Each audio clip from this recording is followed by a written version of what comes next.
You're the boss.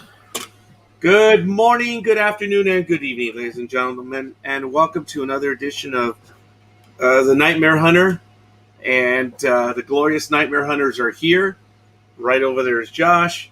And of course, probably right apropos would be the man, the myth, the one who is, the Tom Clancy of the Ozarks. Right there. What's his name? Oh, D.A. Roberts. Yeah, something like that. Some schmuck. Some schmuck. It's all good. Ladies and gentlemen, thank you for joining us. I'm sorry we started off a little bit late. We're just getting to where we need to be, and we already have our first like, a little bit of love. Forgive me.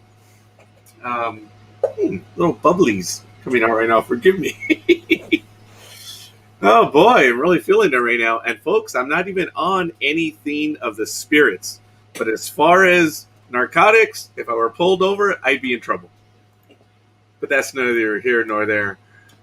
General Dalton, thanks for joining us. Good hunting, everyone. And let's see, we got other likes. Adam Shepard, thank you, Adam. And we're getting a few posts already. So it's an all-tower media stream. So, folks, today is July 5th, 2021. I want to thank you for joining us. Of course, it was America's birthday yesterday. The 245th birthday. What a glorious event. And once again, I don't know if any of you gentlemen saw the Budweiser commercial for Independence Day. Oh, I'm afraid I did not. Oh, my God. It was glorious. It was on my Facebook page. It was President Whitmore all over again. Oh, man. It was absolutely awesome. It's about a 4-minute video. And I wanted to see if I could get it to go today, but I don't know. We're going to experiment something right now, folks. I understand that if I'm able to open up several pages, you could actually hear the sound.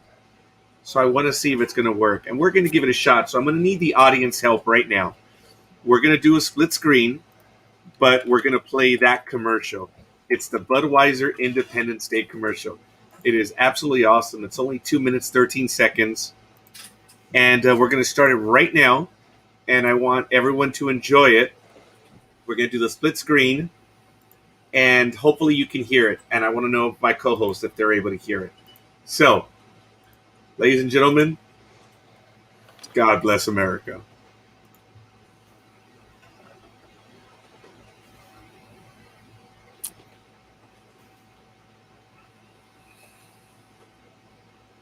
Nope. No audio here.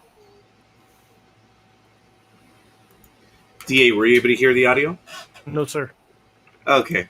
For some reason, thank you, Adam.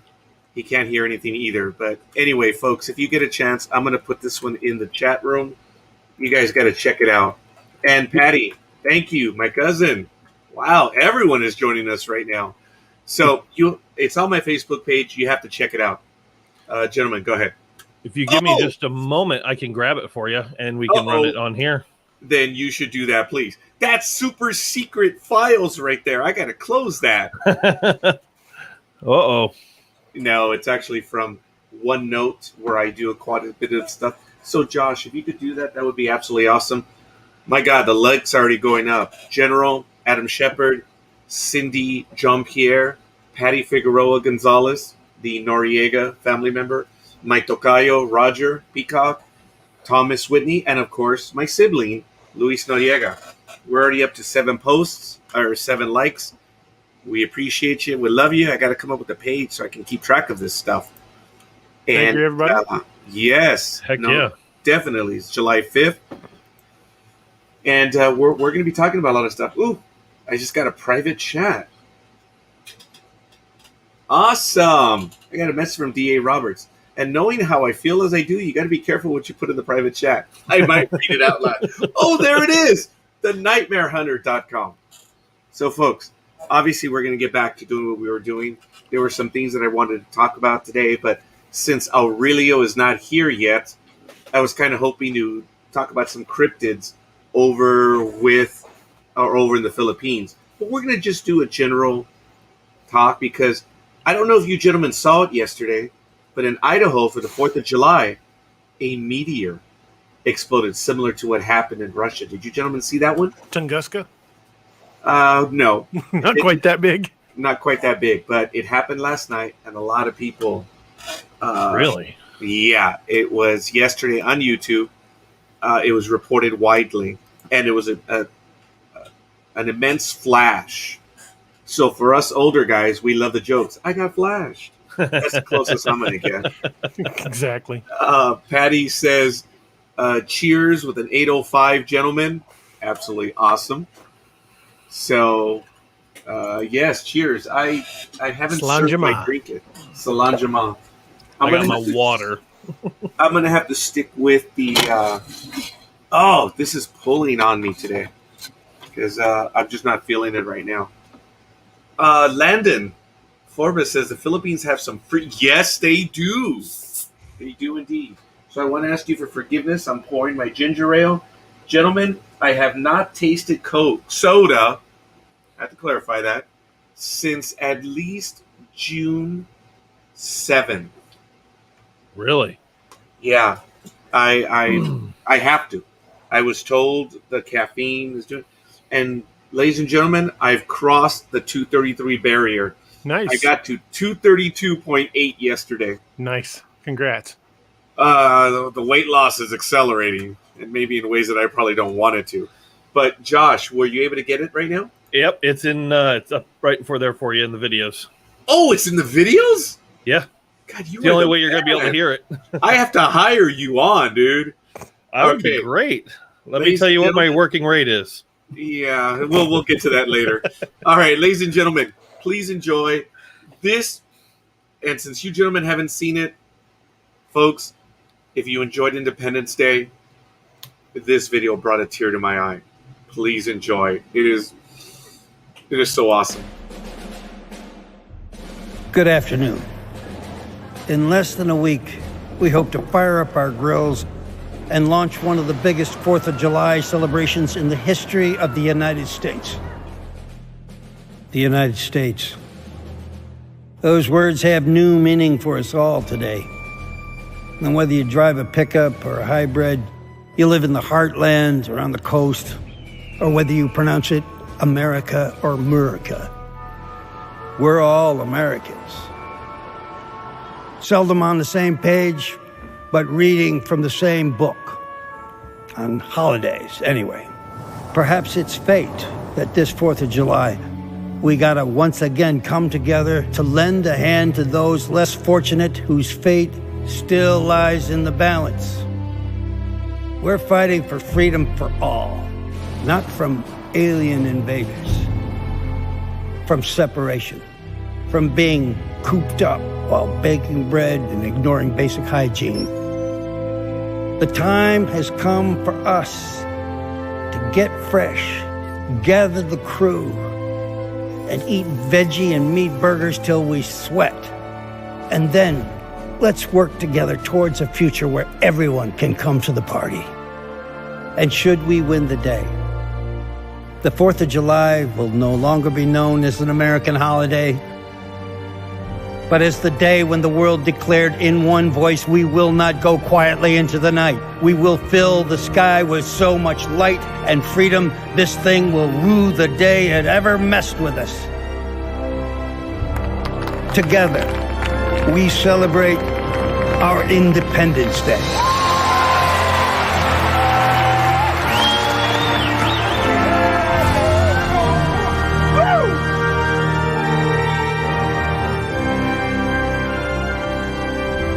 Go forth, America.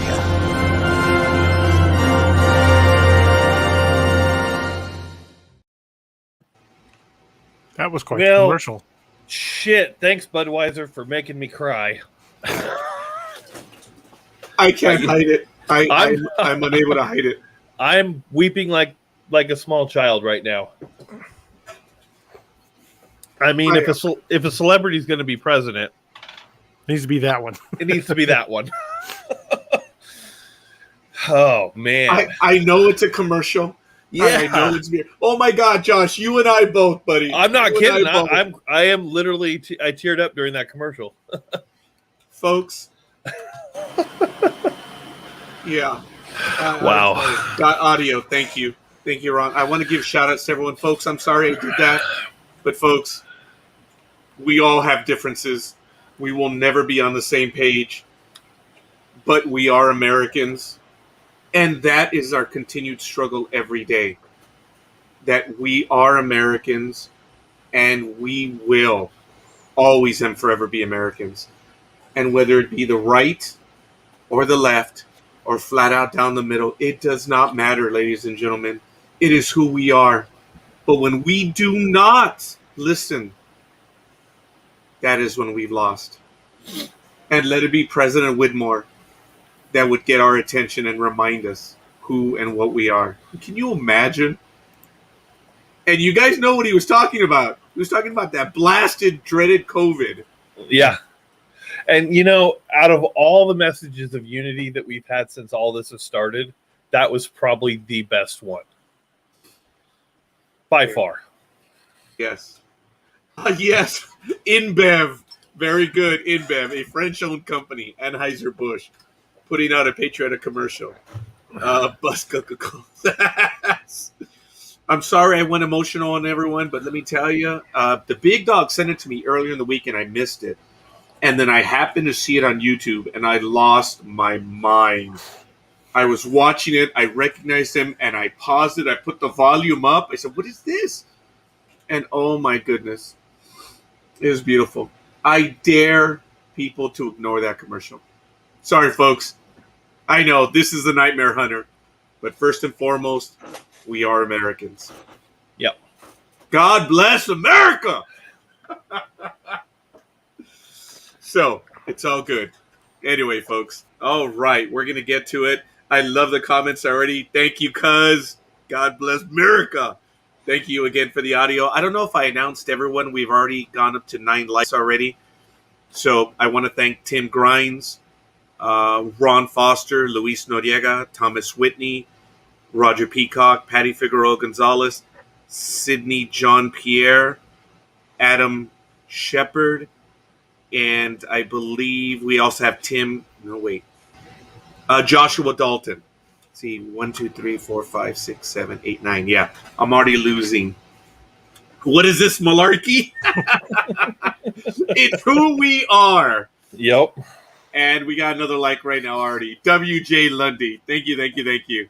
So we're going to get to it. Gentlemen, I'm not sure if you guys did see that video about the meteor. Because I understand it's a meteor that's coming in and a meteorite once it lands, right? Or is it the other way around? No, I think you have it right. Yeah, what a you're right. All right, well, fair enough. I'll find the video. It was reported. And there he is, the man of the hour. Morning, Aurelio. It's actually a Tuesday morning right where he is. And oh my God, we've already blown through 10. Aurelio already gave us a little bit of love right now. Aurelio, I understand you're going through a few items right now. Thank you for sharing Thank you for sharing it on Facebook. And thank you for communicating with me. Aurelio, I hope you're doing well. And I'm glad that you're spending some time with us. Joseph Cautili, is that the correct pronunciation, gentlemen? Cautili, yeah. I apologize. This is Latin boy butcher's accents. But it's good. But beyond that, gentlemen, have you guys received any news on any cryptid sightings or anything right now? Yeah, there was one on the shores of Table Rock Lake just yesterday. Yes. Would you get into that? Because, oh my God, we're blowing through these likes already. We're up to 14. Forgive me. Going to give shout outs. Josh Jones. DA, who's that, DA? Some schmuck. Yeah, terrible guy. Okay, and speaking of terrible, we also got an inside like. I call these the inside curveballs, but the kind that you're pitching, the inside curveballs. We also have a like from All Tower Media. So we're up to 14. We love you all. We appreciate it. DA, would you get into that one right now? Because in addition to the meteor, I'm going to try to find the video. I'm going to ask Josh for help on that as well. There was a significant sighting here in Southern California. We'll get to it shortly. DA, would you get to that one? And I'm going to find the meteor one. The account I'm hearing is I'm just getting some basic details. Apparently, some boaters along Table Rock Lake got a really long look at a creature walking along the shores, and when they tried to get close enough to get a picture, it turned and darted into the trees. Wow. How many witnesses were there for this one? It was a pontoon boat, so quite a few people on the boat. Wow. Okay. Oh, do you know when this happened? Oh, I actually was on the 3rd, so 2 days ago. Okay. In the evening, they were out enjoying a few beverages and enjoying the lake, and somebody went, "Hey, what the hell is that over there?" And everybody turned and looked, and they saw a dark colored upright creature walking along the shore. So they turned to the boat and headed for it to see if they could get close enough to get pictures. And when it heard the boat motor, it turned and motored up into the woods and was gone. Huh. Josh, as a matter of fact, I'm going to ask you for help. I just sent you the link on that one, and maybe we'll be able to play that one. Dude, that was amazing. You were able to get it right away. So we're going to play that video in just a little bit. But over here, it's all... Folks, I'm not saying we have a Roswell, but there was a report in Running Springs. And for those of you that know, there's basically 4 ways to get up to Big Bear and Lake Arrowhead, which is kind of like northeast of us. I'm actually physically pointing in that direction. There was a report that came in late last night in Running Springs. Apparently, there was something akin to an ape-man. And apparently there was video. Now the report is gone. But Running Springs, unfortunately, it's halfway, well, not halfway, it's about 3/5 of the way up to Big Bear. You're already way up at a higher elevation. Running Springs is actually not too far from the Scientology locations, but that's another thing for another day. It was Tom Cruise. No, because this guy was 8 feet tall. Oh, so if it was 4 feet tall, it might have been Tom Cruise then. It might have been Tom Cruise, yes, but definitely it wasn't. And this was a brownish black figure. It was before the fireworks, so there was still daylight. And it was seen within 100 feet of several homes in Running Springs. Nice. So there wasn't one video, there was several. So I have to find it. I went back to find it. The link is gone. Fine, no problem. Something this big, the videos are going to come back.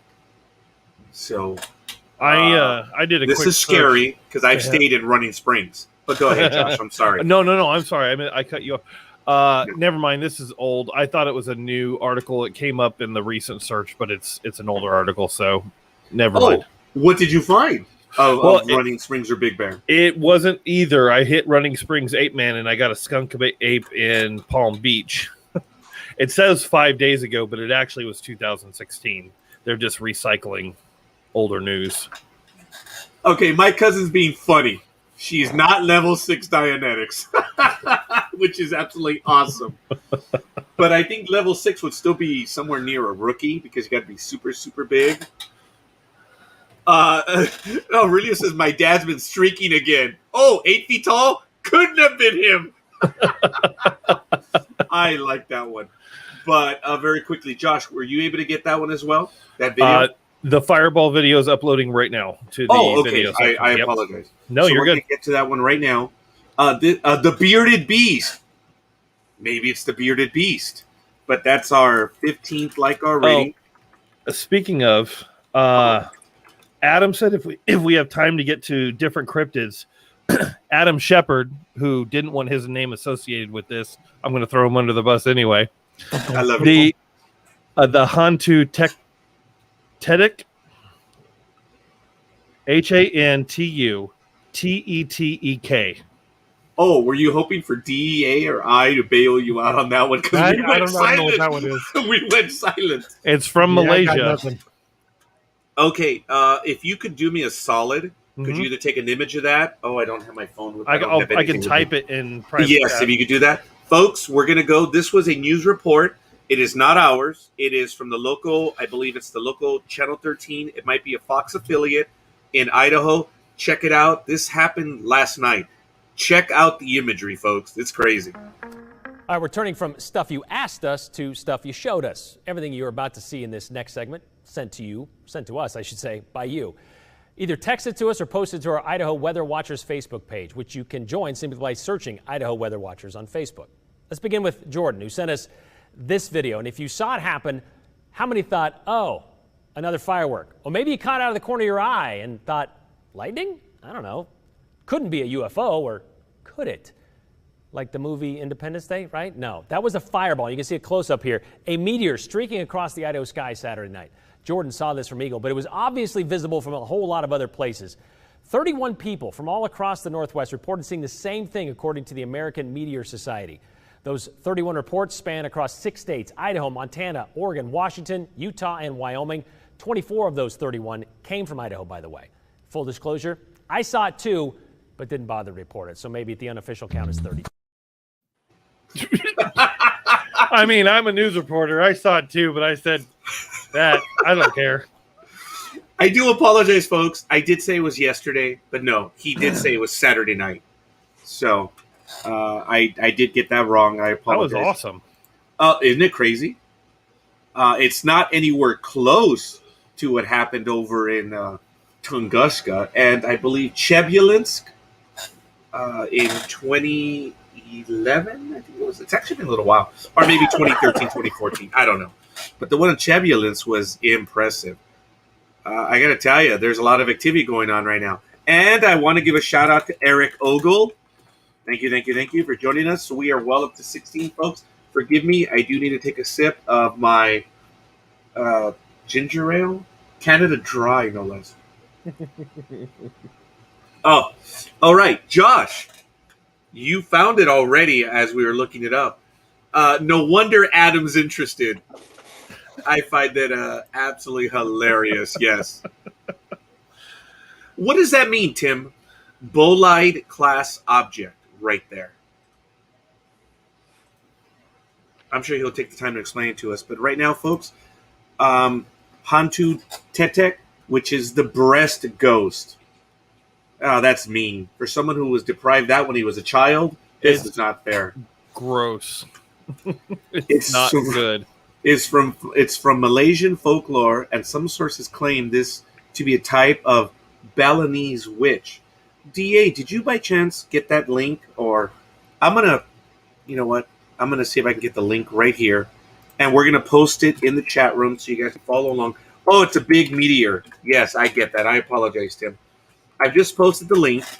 I have to put a disclaimer. The image may be a bit graphic, so I do apologize.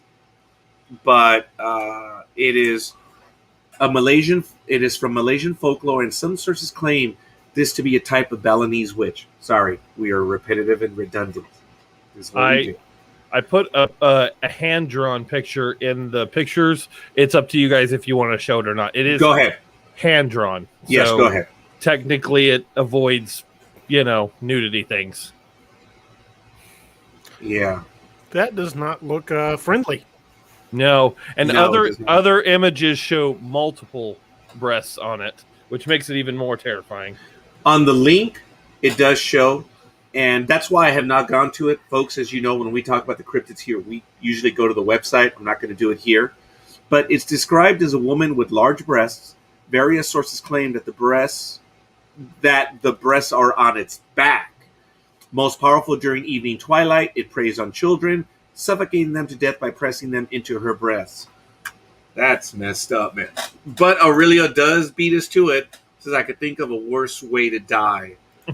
I suppose so. But if it's malevolent, yeah.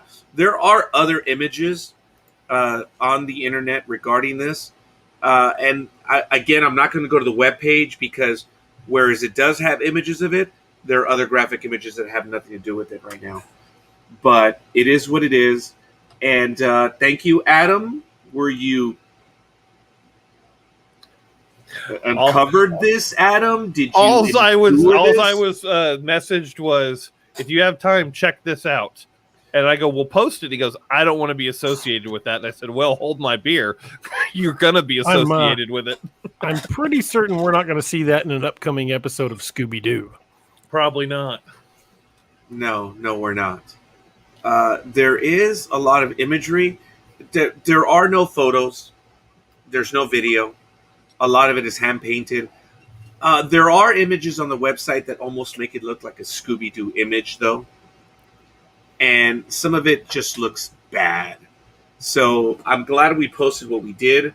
But this is a cryptid from Southeast Asia. This is one you and I, DA, did not go over. Yeah, we didn't catch this one before. This sounds more less cryptid and more folklorish, like, you know, especially in terms of witches and. Yeah, it's more supernatural than cryptid, which is probably why we didn't catch it. Now, I wonder if this is fairly recent too. What's up? Found it on another internet show. Sorry, he was cheating on us. Adam, I'm so disappointed. Adam, I thank you for the setup. I also thank you for your indiscretion. But first and foremost, Adam, there is no relationship without honesty. And I thank you, Adam. Just kidding. Just kidding. Just fire him. Just fire him. He's fired. He's super integral. And the problem is, he is integral to all Tower Media. A lot of stuff, yeah. Now, there is more on this for the creature, and again, we're not going to go ahead and just post the images on there because it's unnecessary. But Landon says, you all know all legends come from some truth. He's not wrong. Mm-hmm. We've actually discussed that a little bit, that there is some truth to all of it. Look, for the longest time, before the most recent science, I'm sorry I'm going maybe paranormal and maybe sciencey stuff, Tunguska. For the longest, it's mentioned in Ghostbusters. And folks, that was one of the first times that we ever found out about Tunguska because of Ghostbusters. People wanted to look it up and what he meant. And there was a lot of scientific studies that were done for Tunguska in the 80s and 90s and recently that gave us an understanding of what it is. But prior to Ghostbusters, did any of my co-hosts know of Tunguska? Yes. You did. I don't even remember it being mentioned in Ghostbusters now that I think about it. It's there. But I used to read a lot about Nikola Tesla, and it was theorized there for a while that he'd caused it. Oh, that event. Yes, it is in 1920. Oh my goodness, my memory is failing you. 1908? 1908, yes. Thank you. It's around August 30th or somewhere around there, or July 30th. I'm more familiar with it because of Tesla and don't remember it being mentioned in Ghostbusters. Oh, yeah. When What's-His-Face is trying to prove all these different little things, he mentions that one. And speaking of mentioning that one, out of respect, we're up to 17. Jacob Hayes. So, folks, get your friends, get your brothers, get your sisters, get your cousins, get everyone to give us a like. Every conceivable like. Once we get to 30, there's a $5 Amazon card. If we get to 40, there's another $5 Amazon card. And if we get to 50, we will double it. You can also share the stream to your page and might just get people from your friends list watching, which would be great. Heck yeah. That is absolutely awesome. And if you're watching us on Twitch or YouTube, make sure you hit that like and subscribe button and hit the little alarm bell so you get updates every time we release a video. This is amazing. We're being seen on All Tower Media, the DA Authors YouTube page. We are being seen on the DA Roberts Facebook page. We are being seen on NDB Media Twitch, the Nightmare Hunter page, Facebook, and NDB Media page, Facebook. It's 1, 2, 3, 4, 5, 6. 6 different channels. I wish I would have called it a moment ago when we had 8. That is cool. Josh, I was waiting for DA to get to it.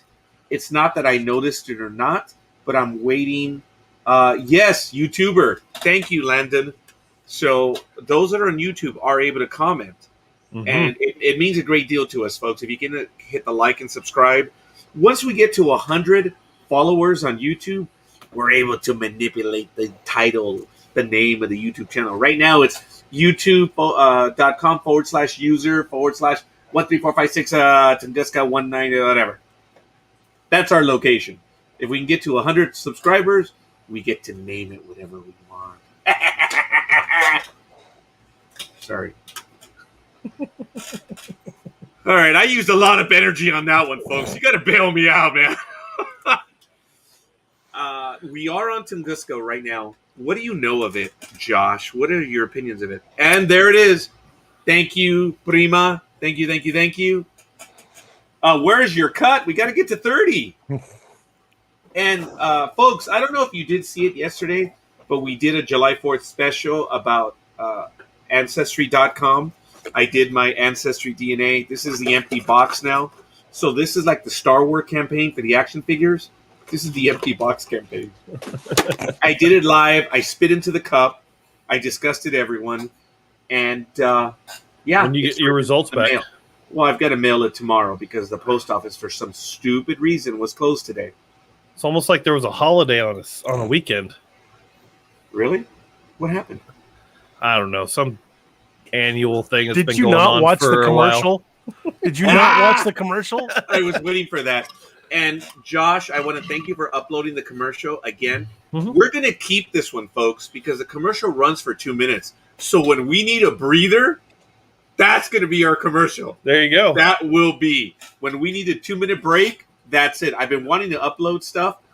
I don't believe Budweiser will be angry with us on this one. Because I was going to say, Budweiser, send us free stuff. Bud. when we Why? did Blog yeah, they should. When we did Blog Talk Radio, we were doing the frog commercials on audio, and they played well, remember. Wise, Bud, remember that? The Those frogs. commercials were great. And we would play them regularly. Budweiser. But, folks, you have to bear with me. I am... Let's see. Which one did I take right now? So, yeah. You guys will recognize it. He's on The 320... Yeah, I'm on the 325 milligram. Have you noticed I started out very low? And now, hey, got a little bit of energy. But we'll see. We almost canceled the program. As you know, we started off late. And that was my fault, so I apologize. But we're going and blowing right now. DA, or Josh, going back to Tunguska. What are your understandings of that one? I got to reach into my memory since it's been a while since I've learned about it, but wasn't there rumors that Tesla fired some sort of like death ray Broadcast energy transmitter. I did not know that. Wow. Allegedly, he was giving a demonstration to Commodore Perry when he was making the trans-Arctic submarine journey. Mm-hmm. And at some point, he was supposed to surface and witness the energy go over, and that Tesla's coordinates were off, and he took out Tunguska. That's never been proven, but it is one of the theories of what happened at Tunguska. It's never been proven because, oddly, upon his demise, all of his research suddenly became classified. It became classified and got boxed up by, the CIA? So yes. one of those branches just made it all go away. Mm-hmm. It's really weird. Roger, you're on mute, bud. Thank you.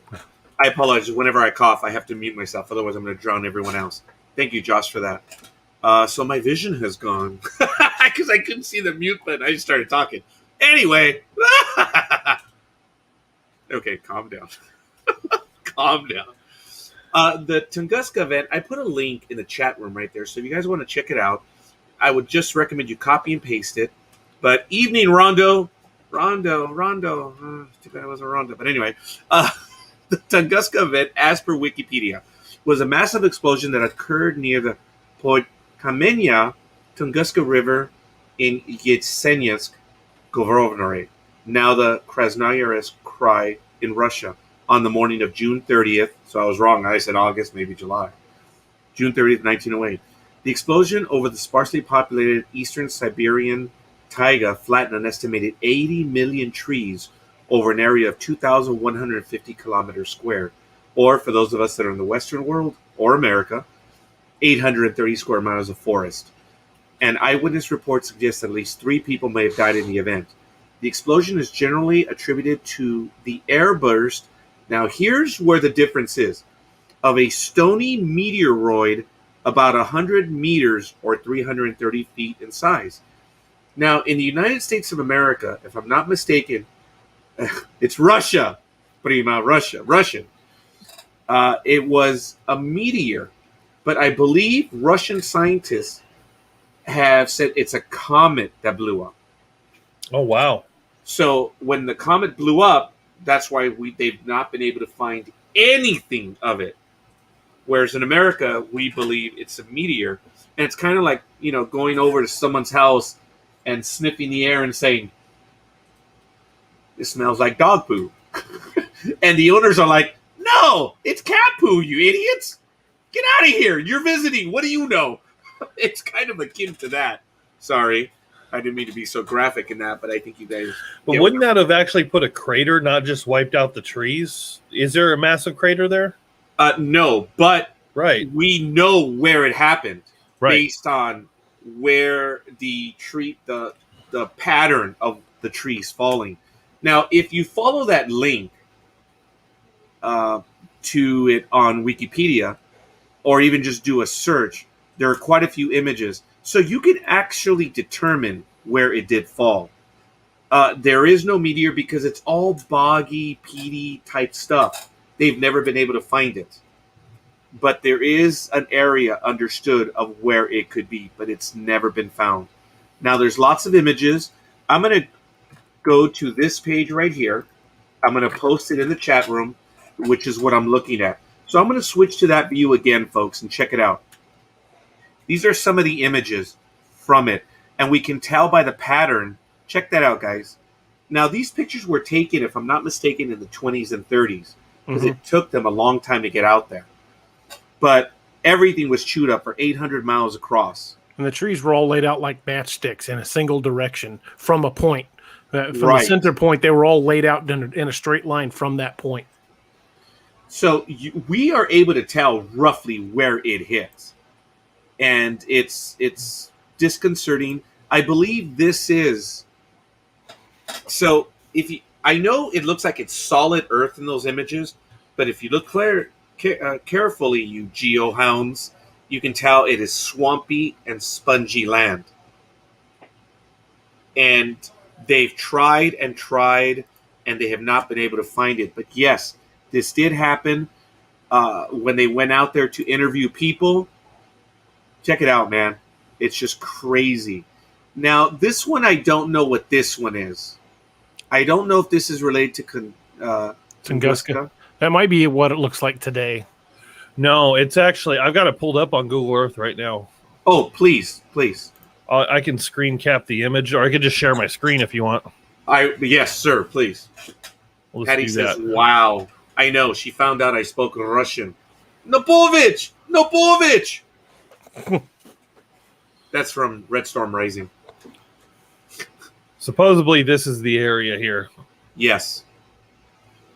So, when you look at the imagery, it's obvious that this is what we call permafrost. Mm-hmm. And to be able to find something, it's a boggy, peaty type. Not necessarily swampland, because I don't believe there is swampland per se up in the Arctic. But it gets, with the temperatures, with all the fluctuation, it melts and refreezes and makes such a weird texture of ground. Josh, I thank you for that link that you posted in the private chat. I'm going to go ahead and put that link in there right now so that everyone can check it out. I know it's on the webpage on our screen, but you still send it to us, which is absolutely awesome. Those are the coordinates I was able to hunt down for the event there. Now, there's some imagery. I believe I clicked on one to give you an idea of the blast pattern. And I'm going to go to it on my screen right now. This is what they were able to... So, there it is. I believe you can begin to see the way the trees are falling over. So, they can tell where the focal point was, or the where the airburst was. But it just goes to show you that science knows something happened. Mm-hmm. We can roughly tell the size of what happened. We can tell the force, but what exactly was, we may never know. And check this one out right there. That gives you an idea of where it is. So this little lake over here is the largest freshwater lake in the world. No, Vladivostok's over here. But no, that's I forget the name of the lake right now. But yeah, it's crazy. So that's where that one hit. And I know we're off topic a little bit, but it may not be off topic because we do talk about the paranormal. We talk about these events, and we talk about a lot of stuff. I didn't think we would be talking Tunguska right now, but lo and behold, the anniversary was just 6 days ago. Nice. We are on topic. We really are. And shockingly. Shockingly. Oh, watch it, DA, but that's okay. Right now, folks, I do want to give another shout out. We're up to 18 now, and that shout out is to Joyce Bevins Harvey. Do you know that person? Yes, DA? I do. Yeah, I thought so. So I think I pronounced it correctly, right? Or was it Harvey? Ooh, silence. Tim says by call. You're going to have to help me out on that one. Lake Baikal. Oh, okay. You know what? I just got a request to go back to that one. Tim Grimes says, go back to the Tunguska map with the red GPS pin. Oh, does he want mine? Yeah, I was going to ask. You talking about Josh or mine? Here's mine. Mine's. Anyway. And they call it a mine. Yes. A mine. Sorry. This is probably off the Mercator map. So you geophiles, get a load of that one. Josh, would you bring yours back up? Absolutely. Oh. Yeah, sorry, DA. I cut you off. Yeah. So just closely the epicenter is to the total landmass. Yeah. Yeah. It's pretty close to the middle there. Yes. Now, there's another image, which is, I believe, in French. I'm going to show that one as well. This talks about the area that was impacted by it. So this is a more realistic map, but even then, it's I forget what sort of cartography this is. But, yeah, that's a little closer to what it would look like. But even then, it's a flattened image. Notice This. just how closely the epicenter is to the total landmass. Look at this one. I scrolled up a little bit. There's another pin that says Tunguska meteorite. One moment here. Don't want to show you guys. Lexington 73300. That's an image I've seen before. Yes. This is literally just right up from. This is where the other pin was right here. Mm-hmm. Just right up here is the meteorite. And when you click on the little photos, it actually shows current pictures. Like of dead trees that are still Yeah. there. That is pretty much close to today. Yeah. Look at that, folks. We're in 2021. Let's do the math, geophiles. That was 113 years ago. They kind of got it all over this whole area. Then they got another one over here. Yeah. It's hard. It won't let you zoom in. See, Russia doesn't let us get high-res images on Google.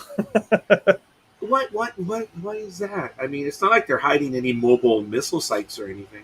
No, not at all. They're completely transparent and forthcoming. You get this close in like American maps, you'll get real good detail, but not over here apparently. Trust but verify. Precisely. You probably have the similar reaction in China. Oh yeah. Matter of fact, there supposedly been areas in certain portions of the globe that Google did catch something and they had to go back and like Photoshop it out. Oh, I did not notice subconsciously. I may have, but my subconscious was asleep. We saw it, but I didn't realize that. Check that out on those images. The root wads of the trees are unearthed on the uphill side. Yeah. I have seen those images before, but again, not my guardian angel. My guardian does that mean angel everything was pulled inward? Oh, that's interesting. That changes things a lot. That means there was something created a massive vacuum there.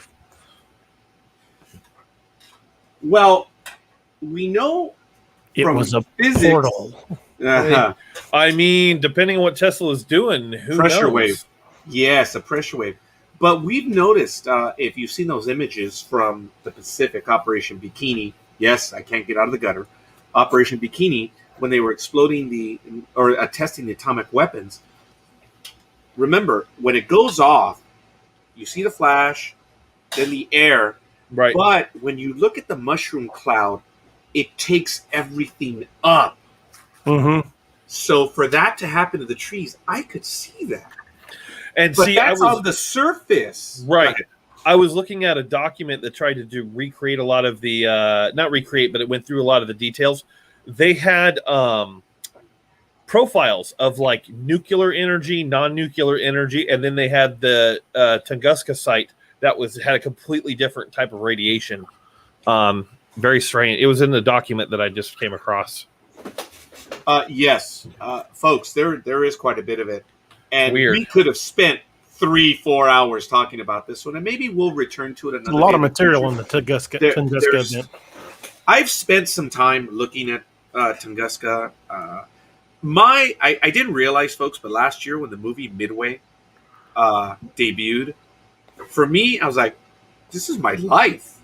I have spent close to 40 years studying Midway. So much so, when I saw the movie, I was able to point out, yes, it's a Hollywood movie, but there were significant things that happened in the movie that did not happen in real life. I'm not going to get into it right now because, as I told a friend of mine, looking at that movie, had I produced it, written or directed, it would have only been 5 minutes longer. That's all. The movie does what it was set out to do. And for those of you that have seen it or haven't, the movie is from the point of view of the USS Enterprise, which was kind of unique. The movie, for historical purposes, almost gets all of the major... I shouldn't say that. It gets all of the major plot points correct. So, the reason why I mentioned Midway is because I studied Tunguska as well. Maybe not as much as Midway, but maybe this is something that we should do. We should ask our audience. Folks, what other than Adam... Thank you, Adam. For keeping abreast of the situation. I was waiting for that one. What's the name of the movie? It's Midway. It is Midway. It is worth your time. And Prima, I believe I have the movie on video, so if you want to check it out, we can just exchange movies. But anyway, Tunguska. I apologize. I'm really all over the place right now. What I meant to say is that if anyone in our audience wants us to visit a particular theme, once again, thank you, Adam. And if you guys want us to talk about it, put it in the chat room. Let Absolutely. us know, email us, and we will do it. And it will work. It will be absolutely awesome. It's something that we can do ahead of time. We've been promising Aurelio for the longest time that we were going to hit up the Philippines. And I didn't tell DA this, but I said, you know what? I'm going to do the Philippines in 2 weeks. And what happened? Yeah, so anyway, hey, how's Tunguska? Siberia. It's so close to the Philippines. Yes! Right there.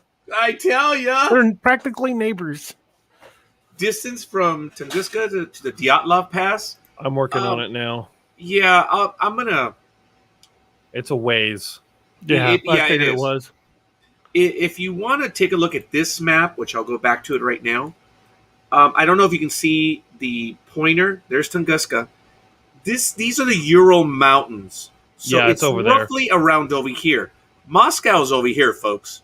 Actually, I think Moscow's around here. Well, no, it's probably over here.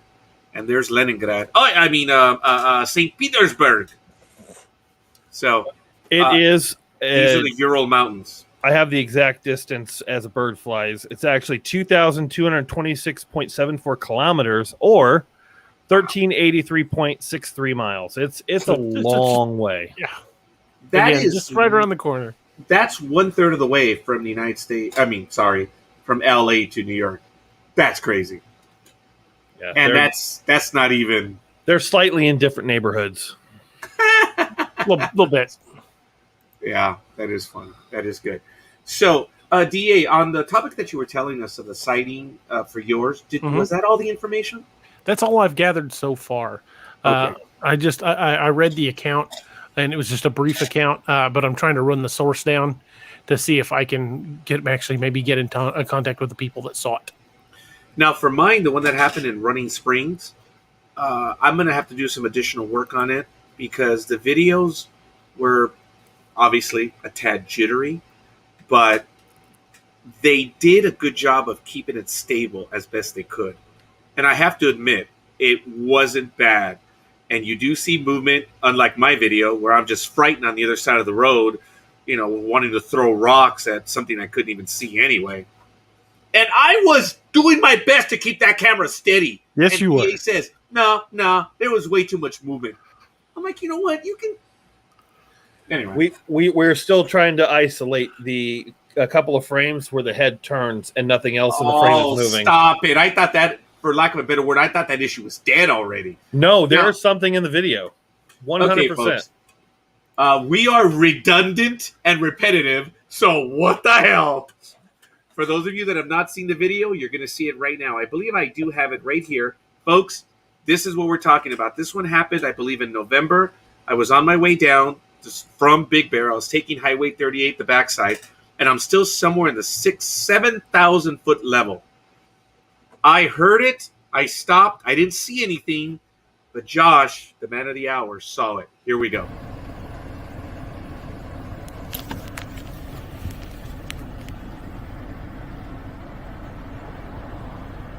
How do I get the focus on this?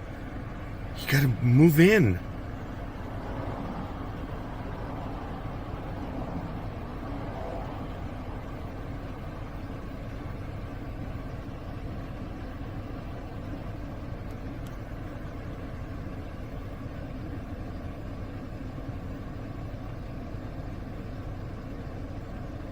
I can't believe I heard it all the way in the car. Dude, I'm somewhere between 7,000 and 6,000. It's not that high. Come on, just move again. Move again. I know you're there.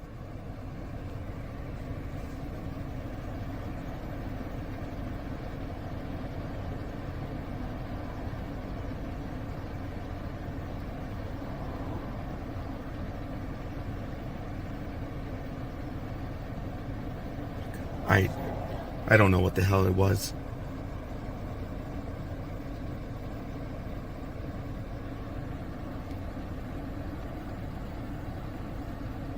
No, you're there. I'll be damned if I'm going over there.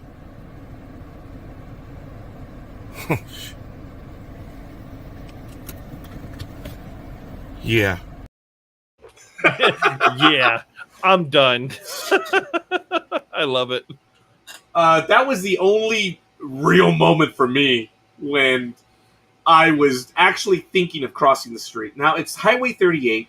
It was about between 9:30 and 10:30 in the morning. As you can see, there was still snow on the road, and it was crazy. Now, Patty was telling me something about, what was that? She said, I'm staring so much, I'm cross-eyed. Patty, these gentlemen actually found images of where they were. Now, I believe there's either 2 or 3 different quadrants. Josh, some of the stills you took are in brand. Yeah, I was looking at those. Let me see if I could put one up here real quick. One moment. Yeah, this one? I may. Oh, wait, no, sorry, not that one. Que se chinguen, hijos de su madre. No tienen que saber español para esa, hijos de su. All right, that's not the best image here, but it's in this general vicinity here. No, not that one. I know it looks like there's something there on the left, but there's not. That was shadow artifacts. We'll have to wait for the video, but in this area here, we did see something, and it's not even that brown shadow you see in the front. I have to find the better image. Wait a minute. Aren't they right above it, that brown shadow? There it is. It's this right here. Yeah. Yeah. So if you look, this is the brow ridge right here where the red line is. The head is here, then the shoulders, and you can see a bit of a torso. Adam was able to see this portion here with the red brow ridge. The head actually turns independent of everything else in the frame. Just that portion moves. Now, understand that the red line is not the Hollywood red eye. No. It's not a Cylon either. It was done on purpose by Josh and Adam. That was just to highlight where we believe we see a brow ridge, and the white line on the edge is where we would believe we see the body. And there's again, still, I think there were 3 others, but one of them, I believe, it was, we debunked all the other ones. Yeah. Oh, this is the only one that we could verify actually looks like something. Now, that's not to say that there's not something else in the video.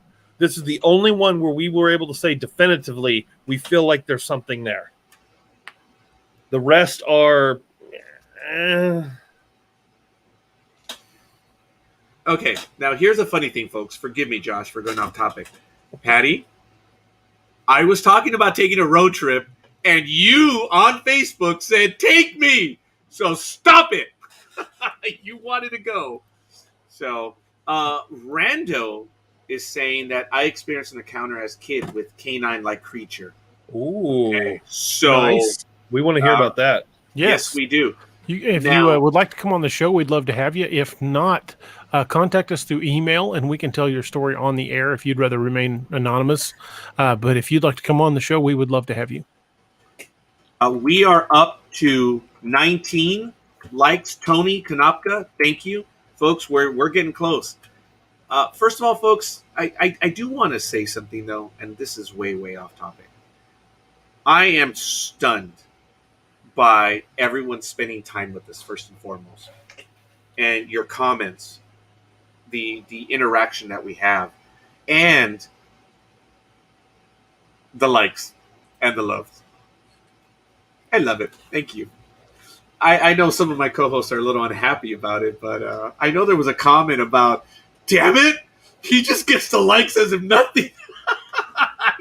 I find it a bit amusing, and it is cool. But, folks, it's not me getting the likes. No, it's not. No, Josh, it's not. Because when I do it alone, trust me, brother, I get no love. When I'm alone, I don't get love. But when I'm with everyone here, we all get a lot of love. So when I see the likes, I know it does appeal to my ego. But, folks, it appeals to my ego because we're all here. And it means a great deal that all of you are with us. So I tell you that in truth, because I still pinch myself all the time about all those things. Josh, take ownership of all the likes. Oh, hell no! That's not the way it works. It's not the way it works. No. Hey, Prima, you're the one that has Noriega in your name. That sounds very similar to a conversation. Well, DA could be captain. Well, I mean, I'll just stay captain. It's fine. Oh my God, that was hilarious. My ego was showing forth. It was absolutely hilarious.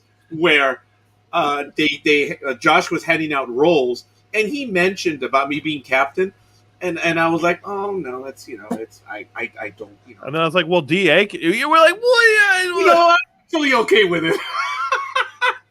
My God. What we're referring to is we need to play the second episode, though, but we started a mini campaign, Star Trek Online, or not Star Trek Online, Star Trek Adventures, where we play a role-play game, and this is part of the crew, and I run the game for them.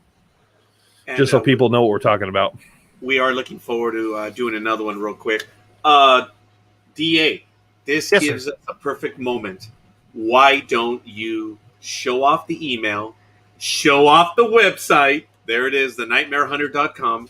And DA, may I proudly have you introduce everyone to that thing. And I'm not pointing to Josh, but just over that thing over on the other side. This is the new official duck out of the way. Official logo of the Nightmare Hunter, and that is Roger's profile with the Kolchak hat. We took a photo of Roger and superimposed the hat, and so that is actually Roger sitting at a typewriter. The Nightmare Hunter is live now. That is the blog that Roger details cryptid encounters on, Sure. And it actually talks about the history of the show, and there'll be a lot of things will be appearing on the blog and on the channel. And also, if you've got an encounter or would like to contact the show, we now have our own email address, therealnightmarehunter@gmail.com. We're probably going to get an email that says me at thenightmarehunter.com. I'll have to talk to DA about that a little bit later, but it's all good. Ladies and gentlemen, we're completing our first hour here on the Nightmare Hunter. Again, we want to thank you. If there's any topics that you would like to get to it right now, we would love to know. Otherwise, we're going to be surfing the internet right now, talking about some general things. But we'd love to hear your stories. If you want to join us, you guys know what to do. Come on. It's not that difficult. So it's all good in the hood, so they say. So currently have our backup producer working on a isolation video of your head turn of your Bigfoot. I should have that in a few moments. Josh, This one's for you, Josh. backup commercial or producer. Uh-huh. You want to define the title and pay grade for backup producer? No pay whatsoever, barely any recognition. So what's backup producer? Adam. I understand who, but what? What does backup mean? I don't know. Oh, okay. We're all back up to Roger, so it's Oh no! It's no. Roger in the dude. I already have a headache. My head's gonna crack. It's Roger in the 50 pips. I might be okay with that. Of course you are. What a fragile ego, huh, folks?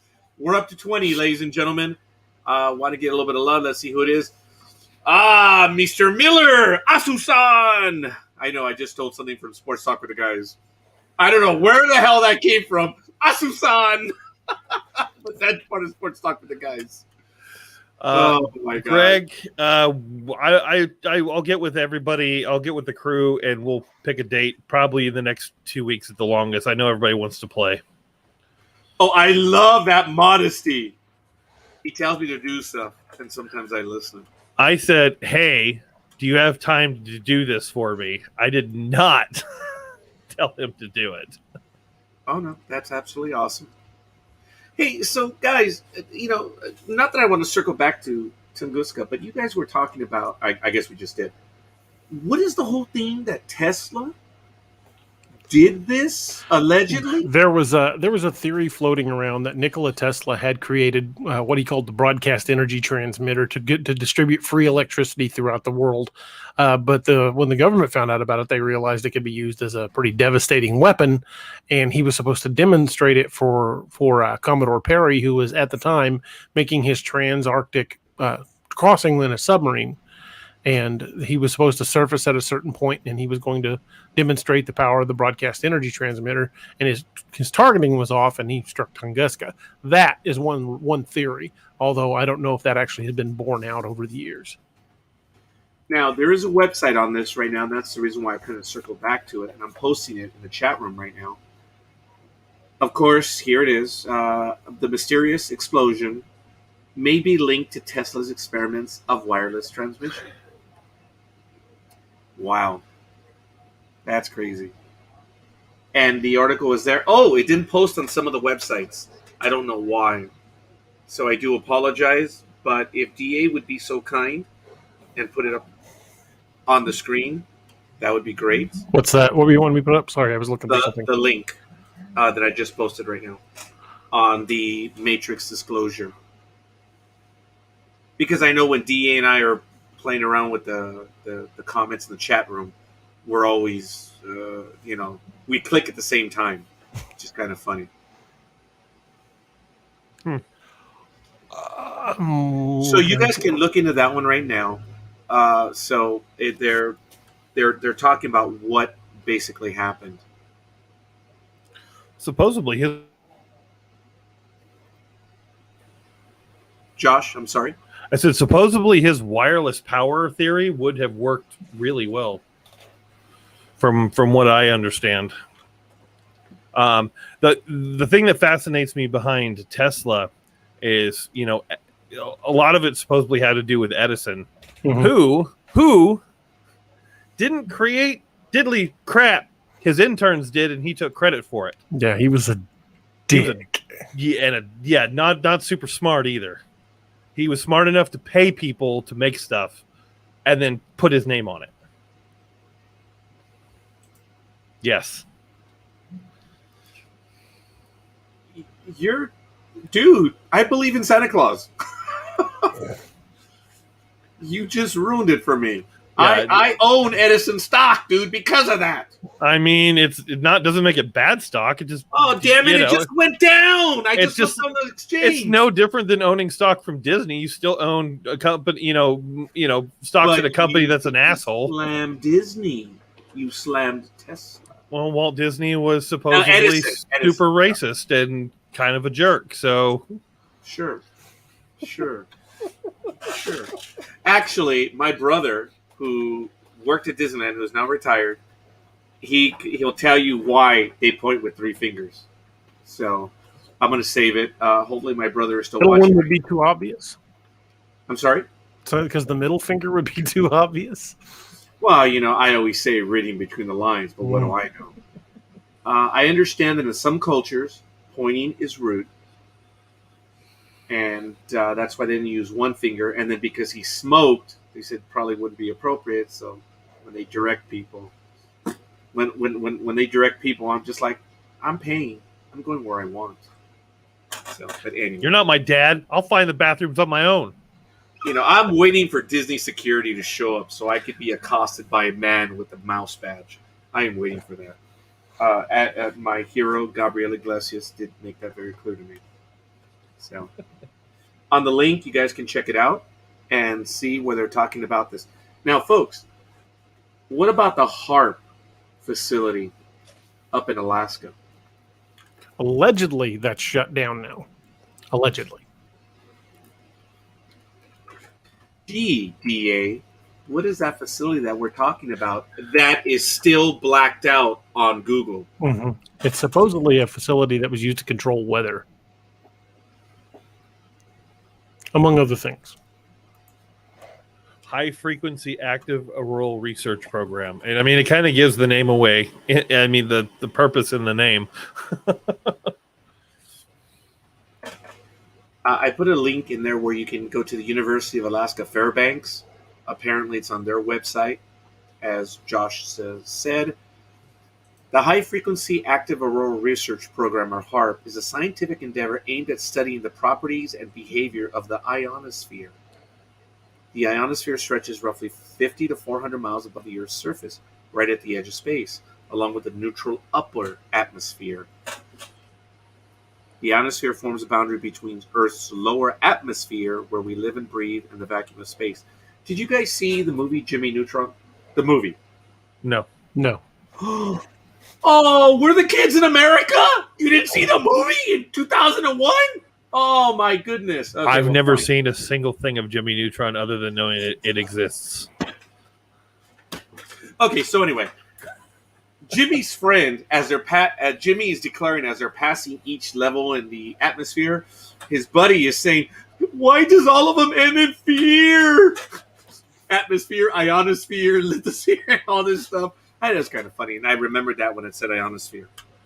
This is interesting for all the conspiracy heads out there. I just found an article that was written June 23rd of this year.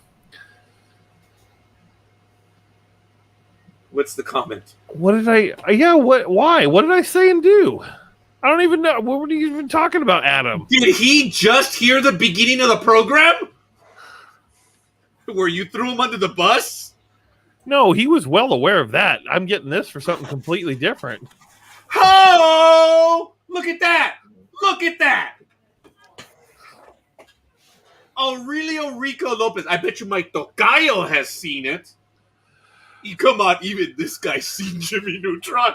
I've seen the series. I used to watch it with my kids, but I haven't seen the movie. Oh, he's mad because I've never seen Jimmy Neutron. See, that upset him. Not throwing him under the bus, just not seeing Jimmy Neutron. Adam, you saw my reaction. These two dimwitties. This is related to HARP. An article written just a week ago, June 23rd, 2021. Supposedly, the FAA has put out a warning for that area of Alaska to airmen that through the 21st of June through the 25th of June, temporary flight restrictions in an area defined as a 2.5 mile radius, and then gives coordinates, electroradiation for scientific research. It goes on with some more stuff. Flight restrictions in effect. Transit through the airspace may be affected by HARP Command Center. I'm sorry, DA. What was this about allegedly shut off? I said allegedly. Yeah, this was literally just a week or so ago. Yeah. And I'm just messing with you, DA, when I said that. I'm going to go back to there. Check it out, folks, where it is in Alaska. these images are just so old because you can't fly over it. You can't find it on Google Maps other than it being blocked out. I actually did find where it's blocked out. And a little bit of trivia, there's somewhere northwest, as the crow flies, or the Soviet Jackal, whatever, there's a blacked out spot on Google in the Siberian wasteland. But there it is. That's what it looks like. And look at that, where it is. You just can't get there. I was waiting for Tim. DARPA handed the Alaska Ray over to academia. Allegedly. Freaking DARPA. Play around with high energy physics that close to a planetary magnetic pole. What could go wrong? Right? Oh, that's funny. That is so true. We could actually talk about the moving magnetic stuff, but that'll be for another day. The movie The Core, where the magnetosphere was screwed up because the core stopped spinning. Okay. Oh, that's right. I sure. I think that's what happens in the movie, right? My memory doesn't recall. I haven't seen the movie. It's all right. It's a pretty good movie. It's a little cheesy, but it's pretty good. Oh, should I watch the movie then? It's worth watching once. But I won't be able to read your books. And then I can say magically when I'm on the field of combat, I read your book, DA! I read your book! What are you, patenting me, That Ronald? was a cheap impression of Patton. Very good, man. Very good. It is amazing, DA. You and I sometimes, dude, we are the freaking, sadly, same page. Wait a minute, what's that? It's Gouda cheese or Gouda? I don't know. It's the Latin of me. I don't know. Cheese. Neither. Gouda. Gouda. It's probably Gouda. See, I am not one of those that use the pinky to drink my coffee. I just slobber it in. So I just don't do that with my pinky, folks. It's just beyond me. But anyway, we're having a good time, folks. As I've mentioned, if anyone wants to join us, by all means. We just lost Josh, but now he's back. Only StreamYard. I have no problems anywhere else. I don't know why lately I've been getting disconnected. DA, remember it was happening a lot on Ex Machina the other night too. Josh, had you been female, I could have just said, "Oh, is that a bitch slap?" What? I mean, you're still not wrong. What browser are you using? Chrome. Okay, let's go. I couldn't get a stable connection when I was using Firefox. When I switched to Chrome, it was fine. I'm using Chrome, and on the other one where I show the images, I'm revealing information. The program is on Chrome, and when I look up stuff on the internet, that's on that Explorer follow-up. What is that, Bing, I guess? Edge. Or Edge, sure. Yeah, Puke. It's on Edge. Don't say that because I will. What does Tim say? Atmospheric engineering, read manipulation. Operations have been going on for decades and continues daily.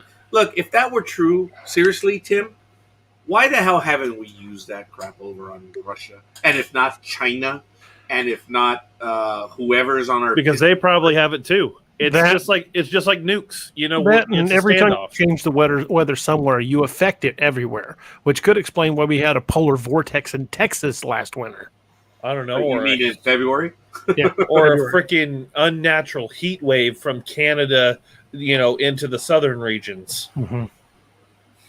Now, check that out. Lexington 73300 says that Firefox is acting weird and has been for weeks. Mm-hmm. So, now, I apologize. Sorry, dear. Guys, you really should watch Tress on Netflix. Philippine mythology with a modern twist. Huh.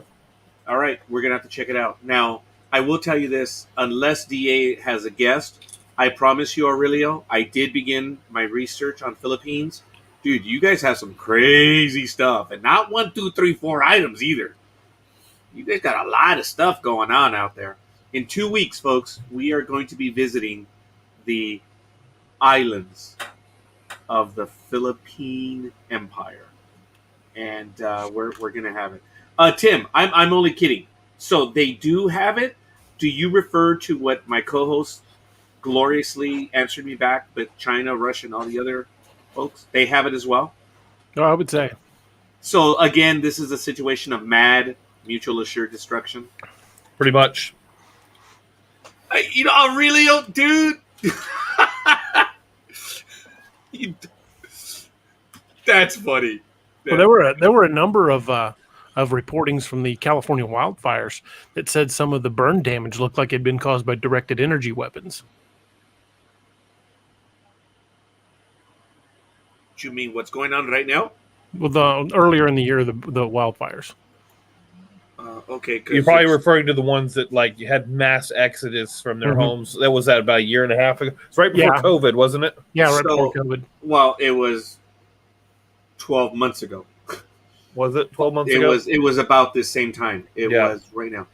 We don't really have too many fires in April and May, just because we don't. Right. But we can and do, but it's right now we're in that season. It's sad that California is becoming more known for its wildfires than it is for its earthquakes. Before, I remember when I was younger, they'd be like, California, isn't that? Did you feel earthquakes? And now it's like, oh, California is just on fire. That's normal. Being from out here, that's what I hear because I tell people I'm from California. And I just remember when I was younger, it was always about the earthquakes. And now it's just always, oh, it's on fire. It's always on fire. That's what it's known for now outside. They don't even care about the earthquakes anymore. Okay, so if they're doing this to us, Tim, we're just allowing it to happen? We're not sure who did it. Whether it was our own government or foreign powers. Okay, all right. Forgive me. I'm going back to the bridge, and I think that's what Josh probably envisioned. I'm going back into command. If I'm over at NMCC, and for those of you that are in the military, you know what I'm talking about, I'm probably not going to be at NMCC, but I'm probably going to be in the Situation Room. First thing I'm going to say is, all right, you little bastards, did we do it? I'll have your ass. No, what I pictured is Roger pushing the button on his weapon and hitting a disco ball and said, you know what? We don't know who did it. We'll just hit them all. Well, I was alluding to that, but it doesn't work that way where I can just push a button. And I actually got into this with an engineer, someone who I respect clearly. And I believe it was Flight 800 that was its engine blew up or the tail separated off the coast of Long Island. There was a military, I don't know if it was a cruiser or a destroyer that was in the area and was on maneuvers.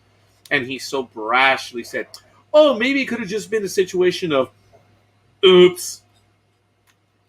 And I turned to him and I said, for being an engineer, it surprises me the inherent stupidity that you have. Don't you guys build buildings with numerous redundancies? Which, me asking that question is rather redundant. But anyway, it doesn't happen that way in the military, folks, where you just push a button and it fires. There are numerous safety protocols. Mm-hmm. I mean, DA, if you're in a tank, can you just load up and fire? No, not really. There are protocols in place. And Josh, you were in the Coast Guard. Oh yeah, like the Sea Whiz or any of like the big guns on the side had to have multiple gunner operators involved. The bridge had to be involved. The targeting systems. It's not just a jump in and well, here we go. Get her done, shoot it up. Yeah, no, there were a lot of security systems in place. Oh, okay, fair enough, Tim. I get this, but to my situation again, if I'm there, I'm like, you bastards better not F with me right now. I'll have your asses. Did we do it? They say no. Who did it? Well, we think it's one of three. Oh, shit, our economy's going to hell. We got to put people to work. Give me some coordinates. No one has to know.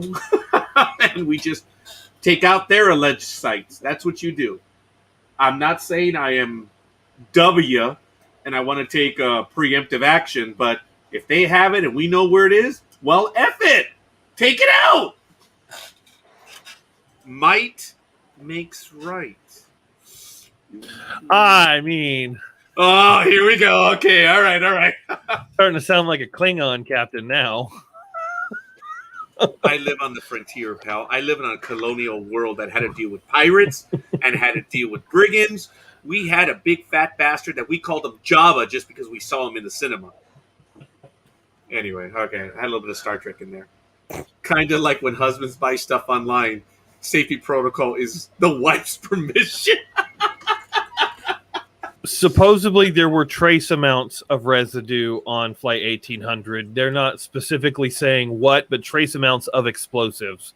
So something hit it. Or there was a bomb in the hold. One of the Or two. there was a bomb, yeah. But Are we talking about Flight 800? yeah, Flight 800 father says friendly fire took down the plane. So it's possible that your engineer, while not getting his details correct, may have had the right theory that we may have accidentally shot it down. Redundancies or not, It's happened. Targeting one plane. I mean, flight controllers have crashed planes into each other, not paying attention. It's possible that a targeting system, they were targeting a specific drone and accidentally targeted Flight 18 or 800 instead. Well, back in 81 or 82, the USS George Phillip, which was a guided missile frigate, was doing maneuvers firing at drones off the coast of Southern California, and they had a problem with their targeting computer, and it locked on and blew 6 feet off the forecastle of a Mexican freighter. Yikes. It can happen. Yeah. And I believe it was the USS Vincennes, a Ticonderoga, a GS-class cruiser, shot down the Iranian airliner in 1988 in the Persian Gulf. So, yeah. And I understand it was squawking correctly, too. But anyway, that's... guys, this was 1988. There's just... Okay. All right. Maybe we could get into that one right now. I'm not feeling it, but I would love to discuss 88. Now, Lexington does say, isn't Flight 800 the one where a guy went to jail for disclosing that the debris had residue from a U.S. missile warhead over it? I don't know.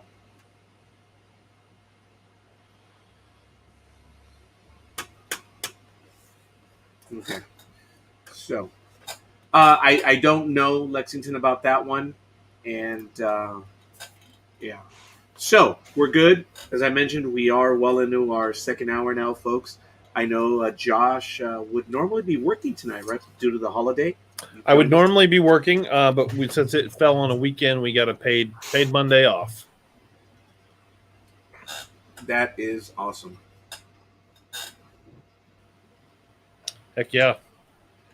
Do we want to take a fiver? I need to refill my water. I can just run on my own. Isn't that funny? Okay, what we're going to do is we're going to do this professionally. We're going to start taking our quick breaks, folks. So actually we do need, I'm not feeling well. I'm going to cover for the time being. Josh, go ahead. DA, do you need to take a quick break? I'm good.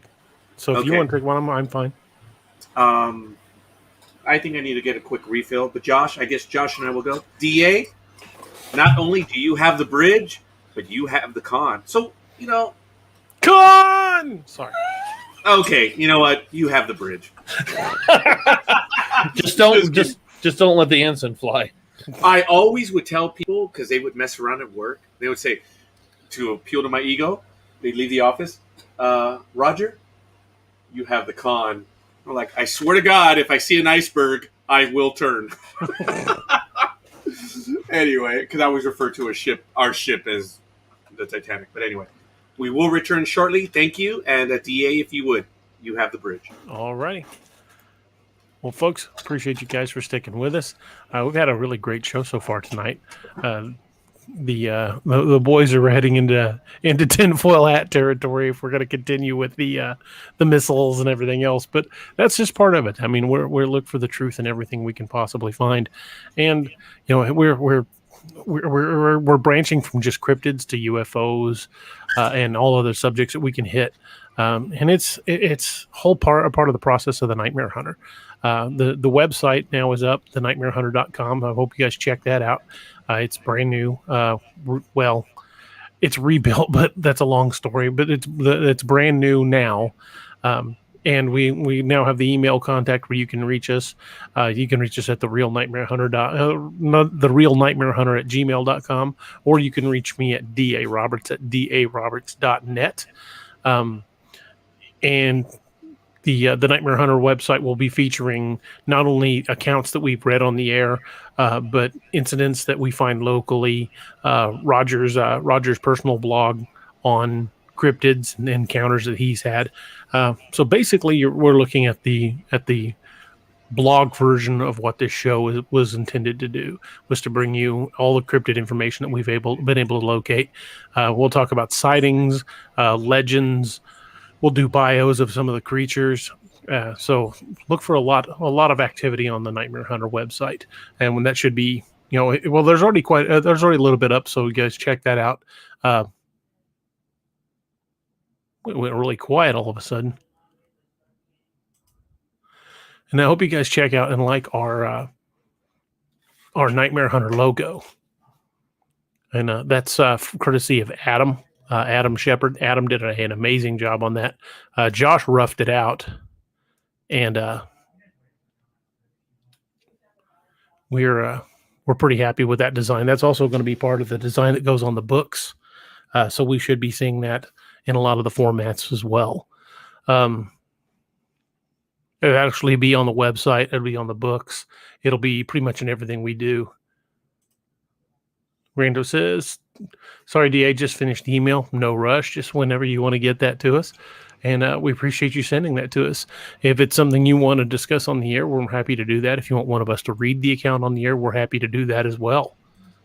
Adam says, Josh did 99% of the work. I just cleaned it up and added the text and glasses. Well, it looks really great. Wait a minute. So you didn't even use my glasses? No, it was a picture you weren't wearing glasses. So they had to add those in. Let's see if I can put up another one of the views of it so you get a little bit better look. They went on break and you're giving largely a commercial, yes.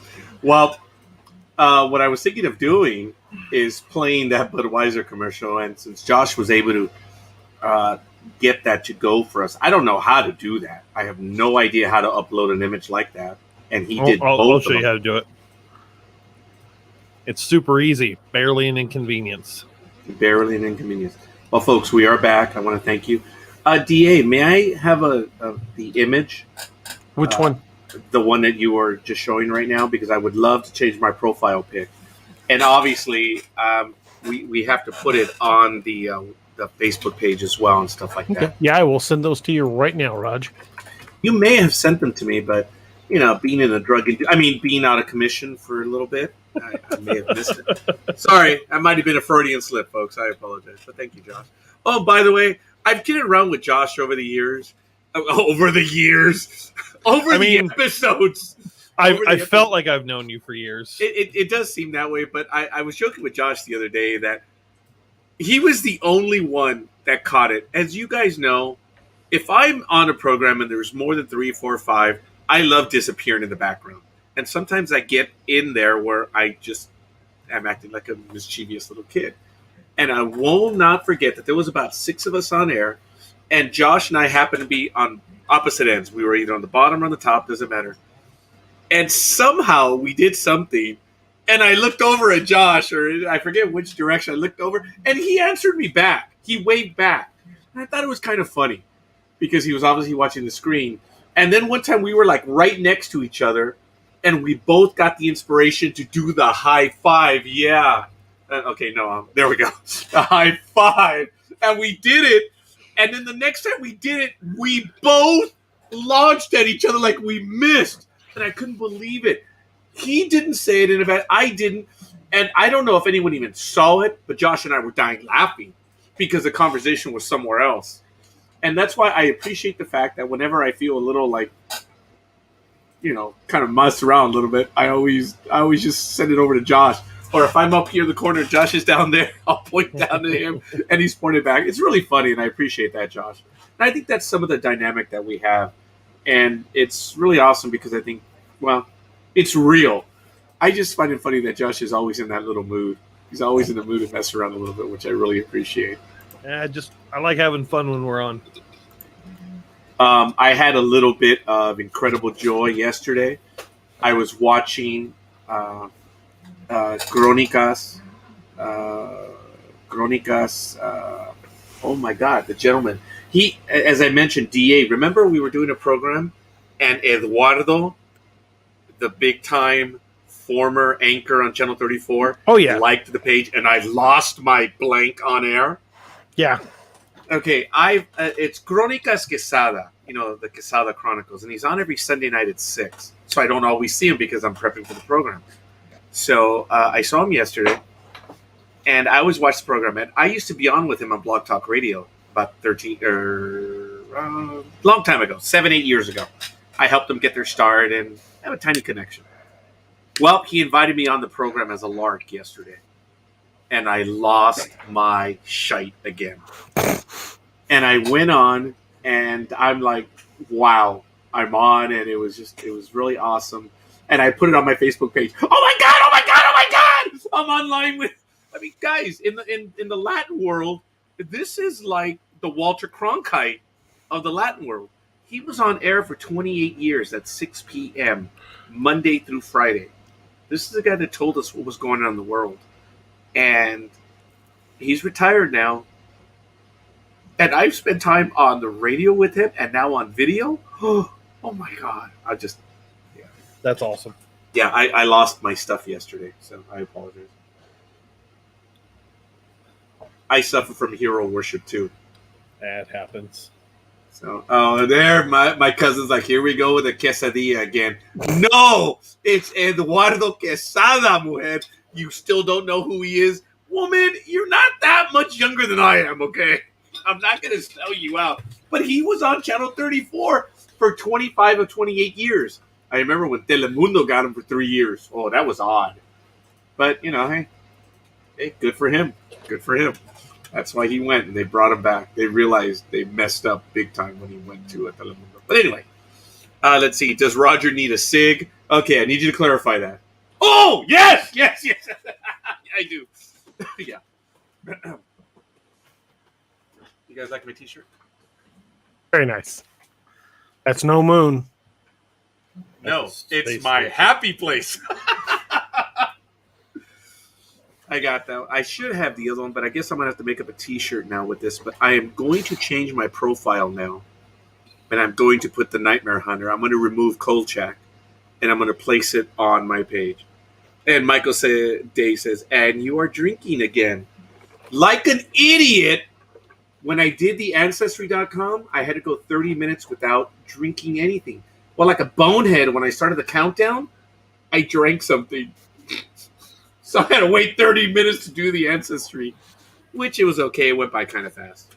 So yes, Michael, I am drinking again, but it's ginger ale.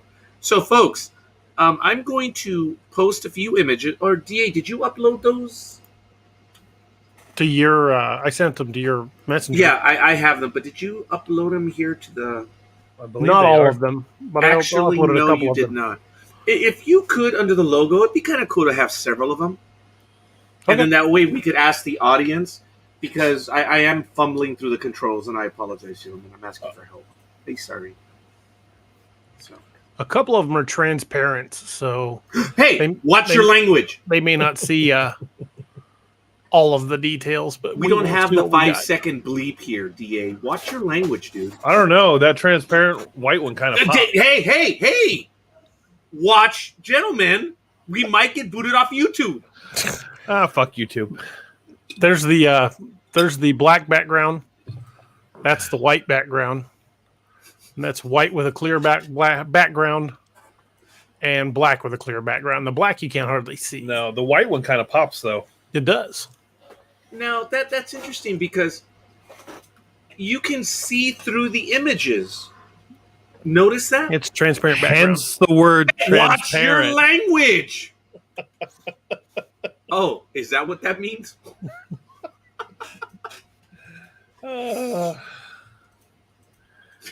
This is an extended edition of Sports Talk with the Guys. We kill brain cells. That is our moniker. As I mentioned, the reason why I have the opening to Sports Talk with the Guys, which is we just might be the purveyors of the zombie apocalypse, it began when DA mentioned in his book. It began on April out in Los Angeles. Like, you bastard. Why is everything happening in Los Angeles? But okay, fine. And I took that. Oh, I know. Facebook is getting squirrely about language again, too. You know, just an opinion, but I think NDB Media needs a merch store too. Oh, yes, I most wholeheartedly agree. There needs to be some Nightmare Hunter, some the sports talk, with the brain cell. That needs to be a T-shirt. There's quite a few of your shows that need a shirt. I think the one that it would be STWTG, Sports Talk with the Guys. Right. Apron stringers. That is one of our lines. I know a lot of people are like, what the hell is that? Apron stringers. An apron stringer, I know, we're talking Sports Talk with the Guys. We have our own language over there. And anyone who's gone over there knows, like, what the hell are they talking about? We're not going to explain it. You have to be a part of it. An apron stringer Go watch the show. Yes, go watch it. An apron stringer is the kid that's holding on to Mama's apron because he still lives in his basement. He hides around Mama, by holding on to the apron strings. That's why we call them apron stringers. So that's just one of the things. But that is so cool. So if I use a transparent one, what's going to happen on my profile? I don't know what I'm going to do. If you use a transparent one on your profile, try the black instead of the white one. Try the black one. That might be a tad insensitive, but what the hell? That actually came out a lot worse. DA is shaking his head. Oh, okay, Patty. I'll stick with the transparent one. Hey, thank you guys for joining us on our final episode of the Nightmare. Oh, I'm going to do that. Look, what's the difference between the transparent one and that one? So it's okay. Now, you also showed that some of them had a gray background as well. There's a black background and a white background. We don't have any gray backgrounds. Okay, I got it. Fair enough. Well, I'm going to save this one right now, and I'm actually going to upload it. I'm going to change my profile to that one, which is really, really cool. Looks great. You know that they opened a UFO research lab in Fukushima?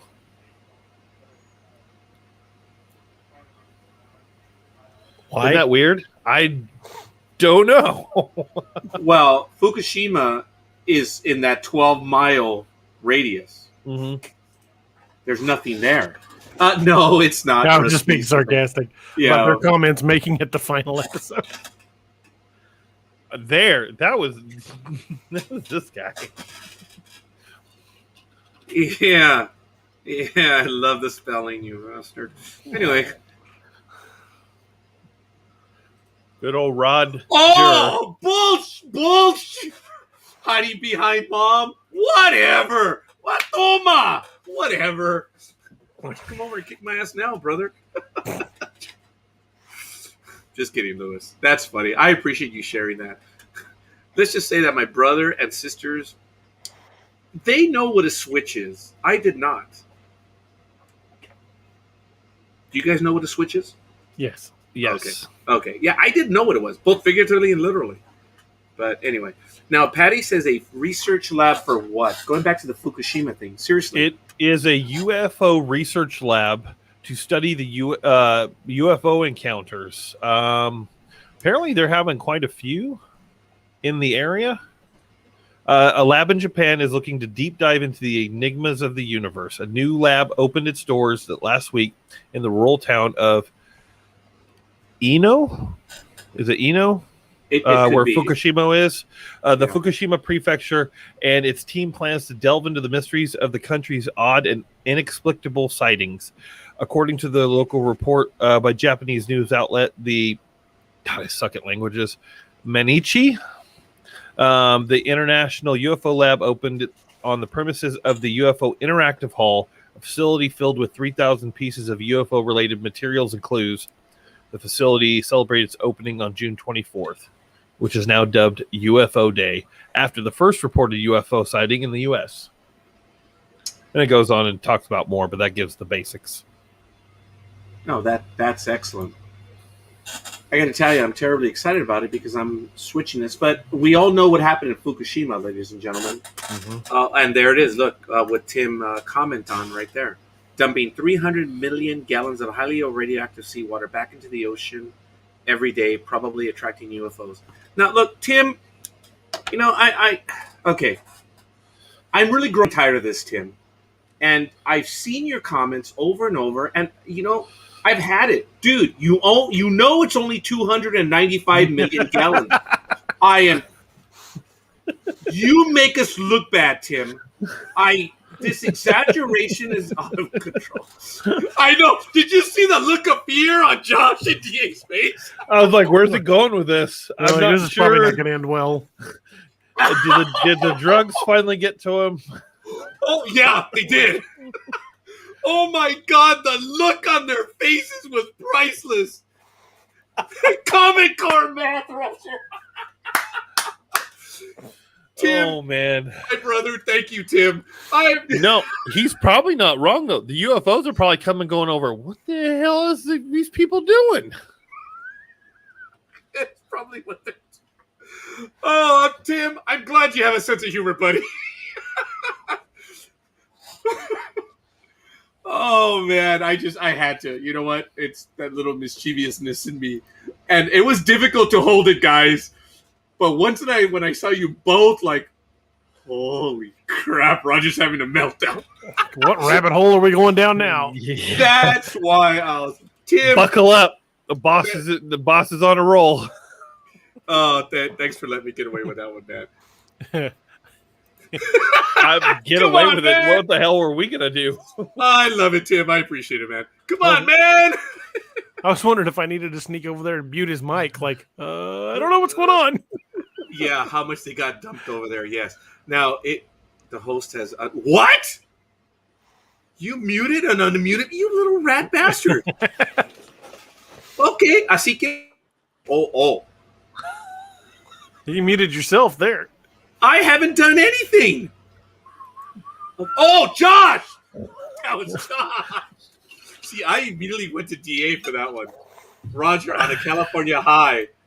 You know what? Look, I was given 10 of the happy pills. I took one split in half when I really needed it, and aliens muted Roger. It's because I called you out, Tim. I called you out. That's why. They came to your defense. They're like, if these people are that stupid, they have to be Roger's pharmacist operates out of the hatchback of a Honda Civic on Van Nuys.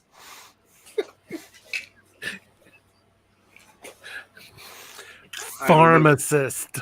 I don't know. Yeah, say that again with that little lisp. Why don't you? Pharmacist. That's funny. Amateur pharmacologist. Yeah. I actually did take half of one right now because I wasn't feeling it today. It was just not a good day. So, and when I started the program, you could tell it was not there. These guys are like, why don't we just cancel? Like, no, let's press on. And then if you watch the episode in the beginning, you can tell when it kicked in. You could clearly tell. Hell, I felt it kick in. But anyway, I do appreciate these images. This is cool. Oh, here we go. Getting some private messages. Am I being reprimanded? Nope. Reprimanded. Am I being remanded? Oh, if DA shakes his head at me when I use a word, I know I've crossed the line. I didn't say... What was that swear word again? Transparent? I didn't say that. I'm just grabbing a few things that may be relevant. That's all. I am throwing them in the private chat. Because I'm so off topic right now. No, I just... Gosh, keep him on mute, please. Oh. Man, showing the family love.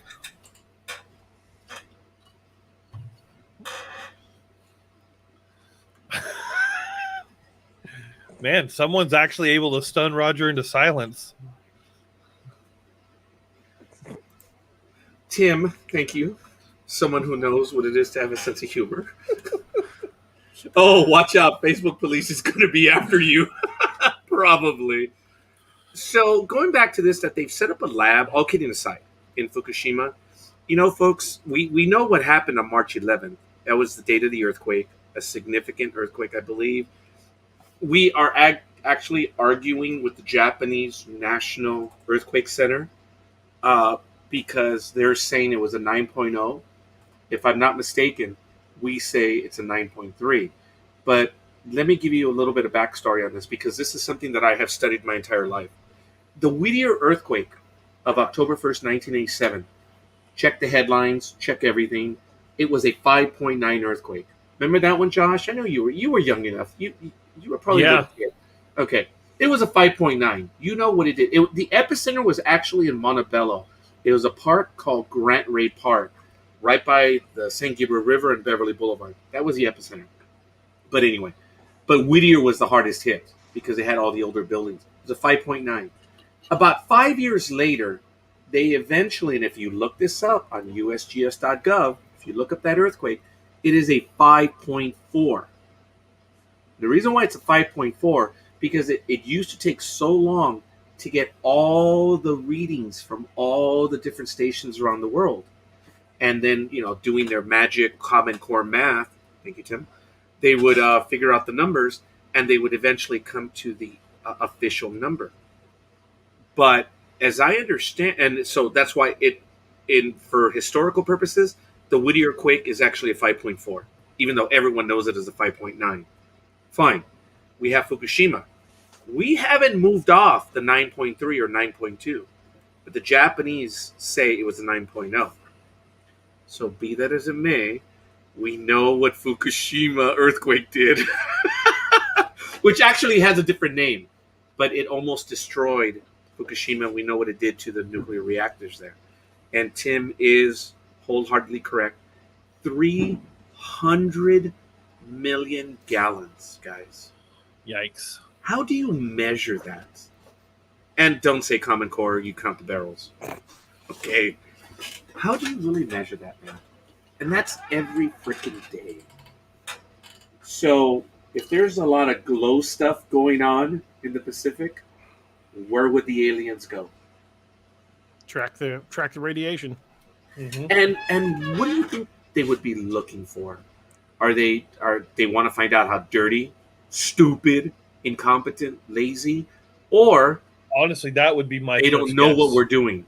They're and they waiting wanna for find out. Godzilla. My first guess would be that they're spitting back, going, just shaking their heads, going, "What are they doing?"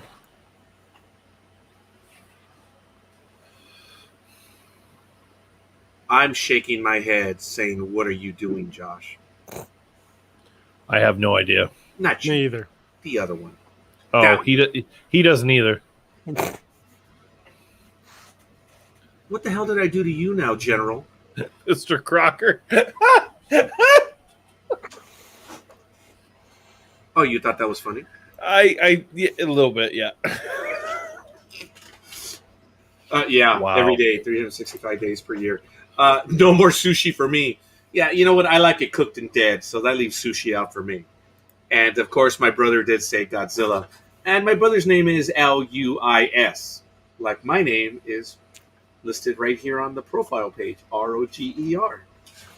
So, Lewis, it takes you longer to type my first name with that extra D. You could probably comment a lot more often if you just took the D out.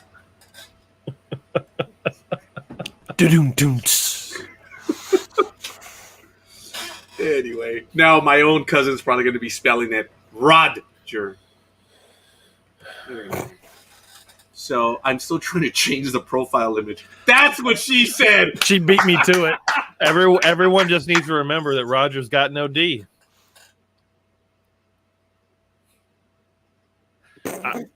What? Your name doesn't have a D, does it not? Don't look at me like that. So you guys want a participation trophy now? Oh, Josh, he's directing this one at you now. What? You see the resemblances too, huh?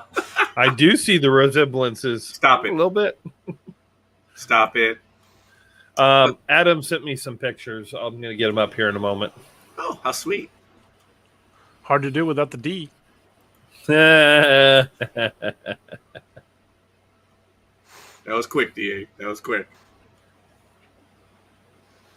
You're still my favorite fruit ninja letterman. That's pretty good. Ani, that was a great comment. Actually, these last two comments, that was quick. Thank you. I tell you, yes, it is all good. So I'm still struggling. I'm trying to change, but my vision is slightly blurred. That's why I'm stalling. That's why I asked, gentlemen, could you upload the images? They're like, Roger, you do this all the time. I'm like, yeah, just please upload the images. But there we go. Yes, thank you. This is really good. Nightmare Hunter. And I'm going to go to images. And there it is. The Nightmare Hunter with the black logo or black background. But no D. That's impressive, Josh. Thank you. There is no D in the Nightmare Hunter either. No, there is no. But he's got a flare. You guys Flare gun. You guys aren't going to let it go, huh? I really walked into that one. I face planted into that one. Folks, I've done it. We only do it because we love you. And I most wholeheartedly accept it, acknowledge it, and I appreciate you guys. I do as well. So this is really good. And I've changed my profile page, so it's kind of cool.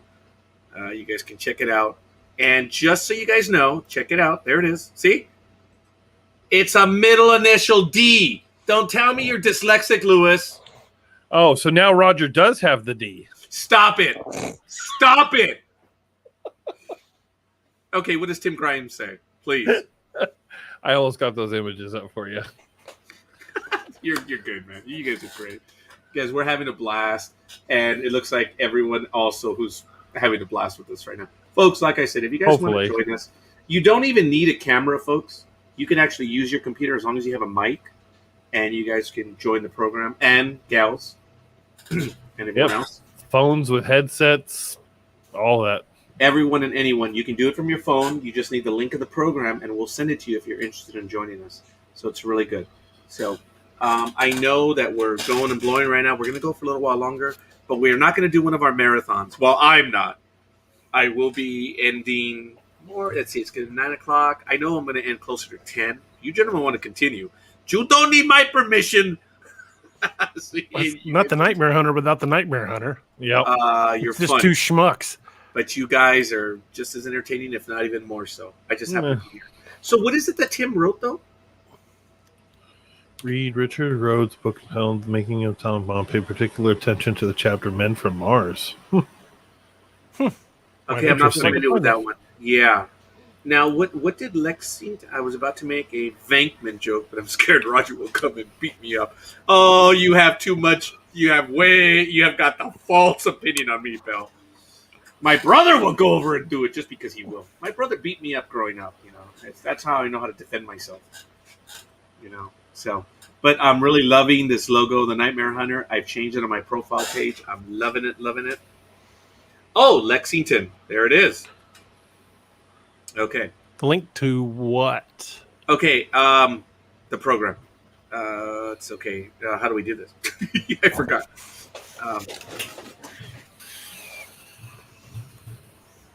Let me see. Oh, look, guys. There I am with my childhood hero right there. There he is. See him? That's Eduardo Quesada. Okay, I'm out. Awesome. I was having a moment, folks.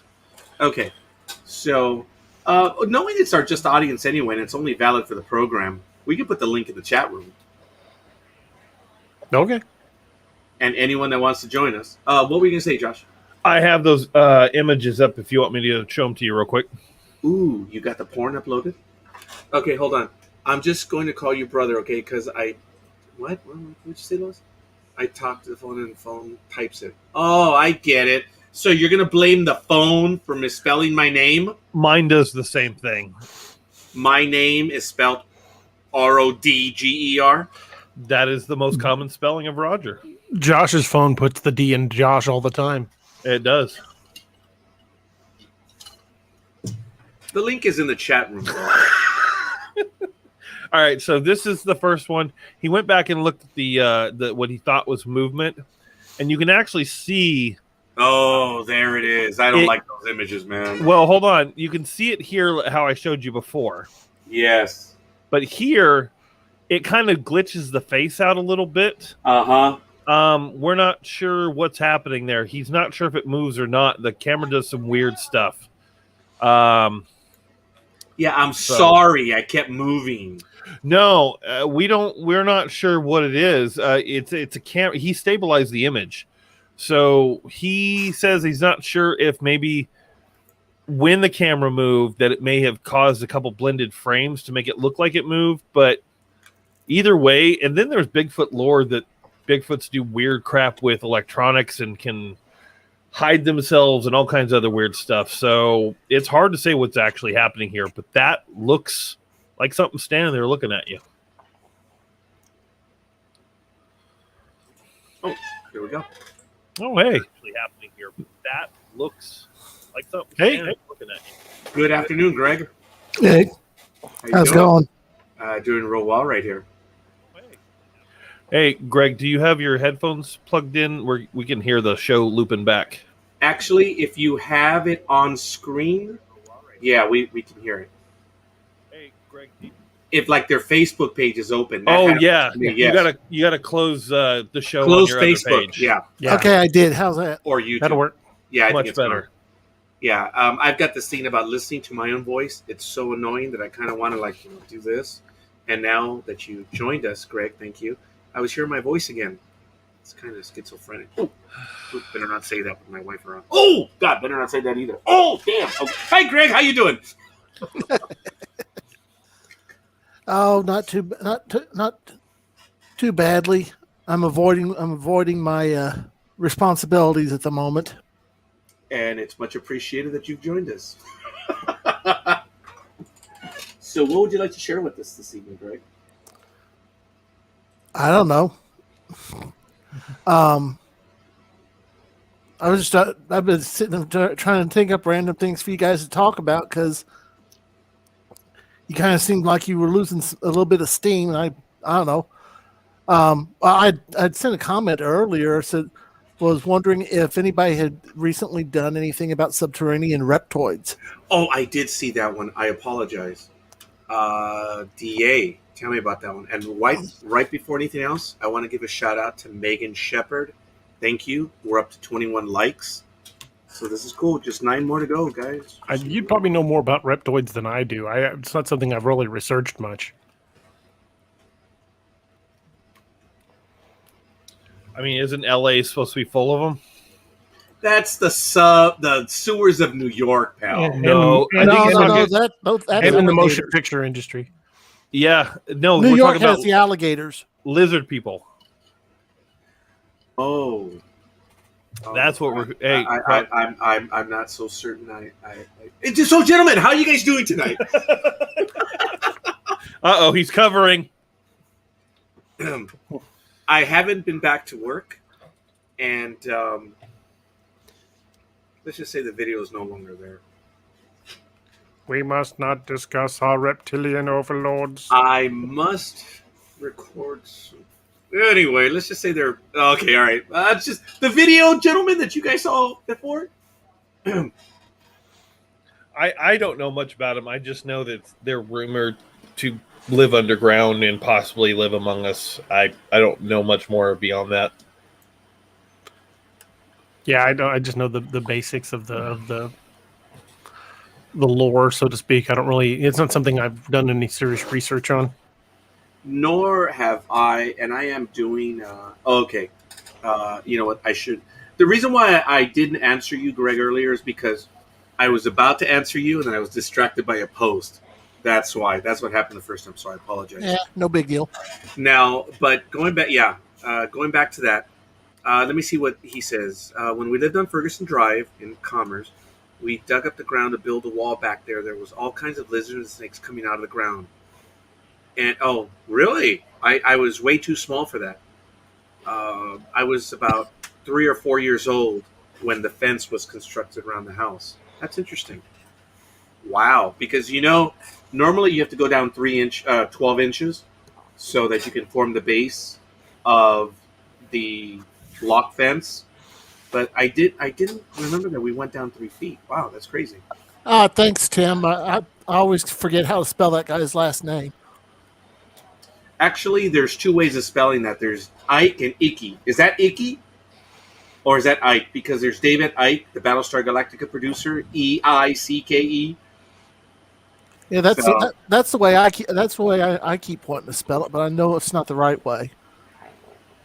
Okay, now there is something, looking it up right now, about the lizard people, and this is the one that I wonder if this is the one that you're possibly talking about. Now I'm going to put a link of this in the chat room, and it's there if you guys want to check it out. But the lizard people of Los Angeles, and there even is an address, 518 Hill Street. Several conspiracy theories state that the race of lizard people of reptiles live beneath Earth's surface. Of course, if you're a fan of the British sci-fi series Doctor Who, they could be similar to the Silurians. Mm-hmm. Okay? Yeah. She's awesome. Yes. So, in California, their underground bases are rumored to be about 2,000 feet beneath Los Angeles and Mount Shasta. They're also rumored to have connections and dwellings with the military, thus their underground tunnels also reach several military bases, including Vandenberg Air Force Base. And for those of you that know where Vandenberg Air Force Base, I don't have to tell you. But for the rest of you, Vandenberg Air Force Base in the 80s and 90s, actually into today, is the U.S. military's NASA launch site. Whenever they put up satellites, they do it from Vandenberg. As a matter of fact, there were supposed to be 5 space shuttles. Oh, no.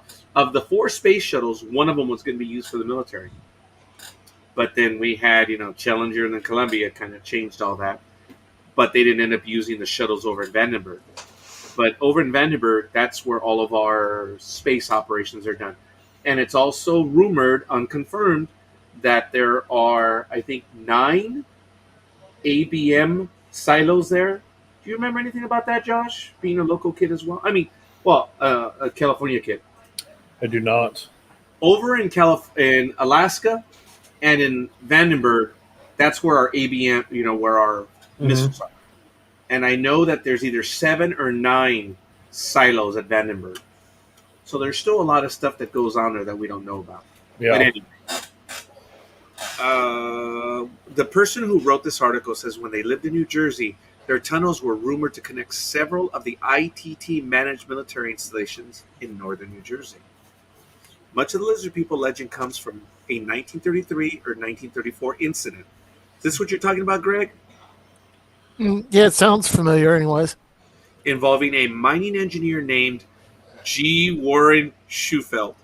In the 30s, Schufelt began digging his shaft down to the lizard people's subterranean catacombs, supposedly filled with gold and knowledge. Apparently, Schufelt built some sort of radio X-ray device used to detect minerals from which he was able to map out the strange tunnels below LA. His findings were further expanded upon by the little Chief Greenleaf of the Hopi Indians. According to Indian legend, the tunnels were built over 5,000 years ago with powerful chemicals. Little Chief Greenleaf also reported that the lizard people were scientifically advanced compared to us, knew the history of the Earth since its creation, and had discovered ways to predict earthquakes. Greenleaf also reported that he himself could predict earthquakes at least 96 hours in advance. Oh, and naturally the history of the Earth was written down on gold tablets. So they're the lizards are Mormons? Ha! No, don't they mean Scientologists because they're inscribing them on gold tablets? Yeah. That's actually a word I don't like using because I will mess with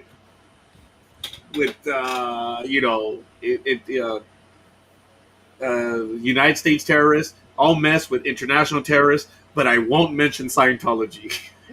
Those guys, It's probably wise. yeah, I don't. I say nothing about them. Now, ironically, the LA Times reported much of this information on the front page of the newspaper on January 29th, 1934, folks. And you can look up this article. It's there. What's up, Greg? Sorry, had somebody come in, Okay, sorry about that. but I'm okay. Schufelt shaft was dug about 200 feet down into the earth before the project was somehow canceled and the hole filled in. The address is 518 Hill Street.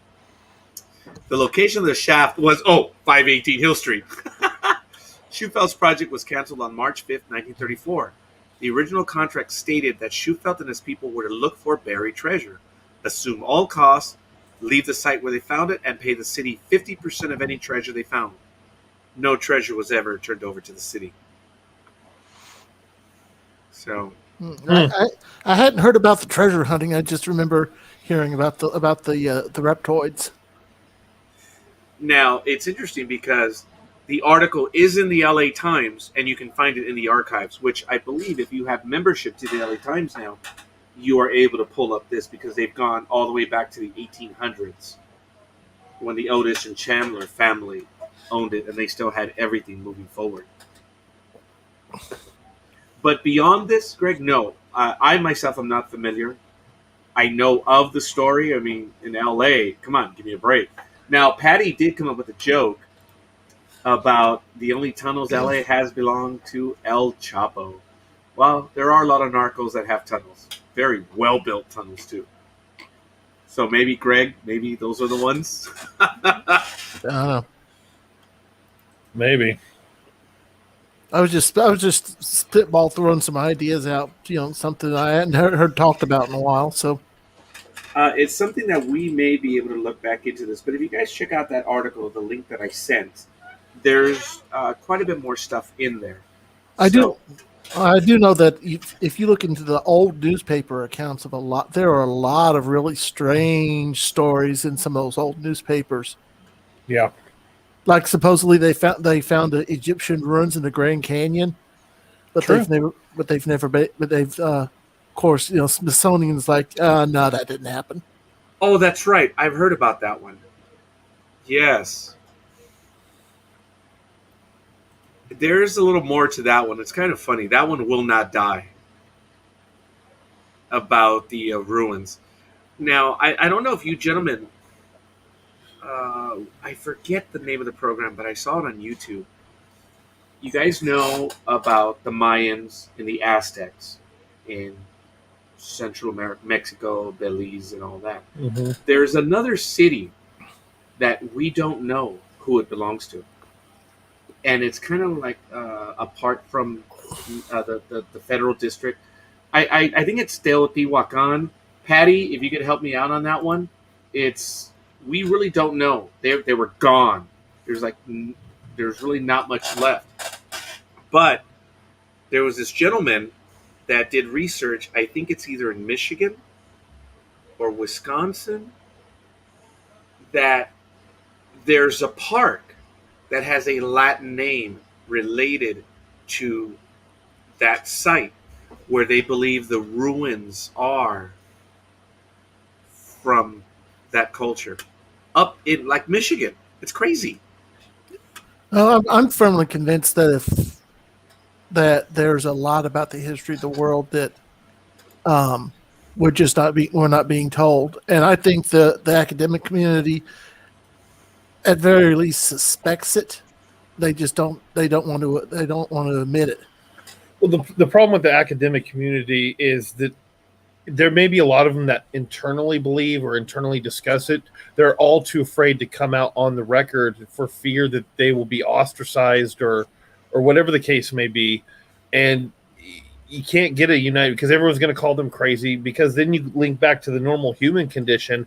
If I don't believe it, it doesn't exist. I got to put my blinders up. And so they just let people continue that way. Well, to use another classic example, there is extensive evidence of water erosion on the Sphinx, which makes it at least 10,000 years old. Oh, I saw a documentary on that. This expert, like one of the leading experts on erosion, oh my God, what he did was amazing. Yeah, the Sphinx is not 3,500 years old. And then the Egyptologist basically said, "You can't tell us anything about the Sphinx. You're not an Egyptologist." He's like, "No, but I am a hydrologist. I know what water erosion looks like." I wonder if we're talking about the same person, but it's in my history on YouTube, but that was like months ago. I think it was like in April or May. So for me to find it, that would be crazy. But I did place a link on the article that Josh posted in our chat room. Thank you. Maybe we can talk about it in a moment. But how old did they say it was, Greg? Oh, about 10,000 or more? About 10,000 years ago, which ironically would date it back, if you know anything about how the Egyptians do with have this obsession with astronomical alignments. If the Sphinx is 10,000 years old, if you reverse process, because you know about precession and how the skies change over time. Yes. If you reverse the precession of the constellations in the night sky back to approximately 10,000 years ago, the Sphinx would be directly facing the constellation of Leo. Huh. Or at least that's the claim. And what is the Sphinx? It's a lion yeah. person, yeah. Well, the thing is, the head of the Sphinx is actually shows signs of being recarved. Yeah. Yes. It did not have a human head originally. It had a lion's head. It very well could have been redone by some pompous pharaoh. It's like, hey, we're going to just go ahead and put my face on there. Well, just as a tangent on that, you guys know that the pyramids had survived for a long time after, but I don't know what it is, the alabaster or whatever it is in the surface. We see very little of it left. Limestone. Right. The limestone. Yeah, it was capped and looked a lot different when they were built. Apparently, it was very bright. It was shiny. It might even have been painted. You could have seen it from space. Funny. Didn't think about that. No, yeah, seriously though.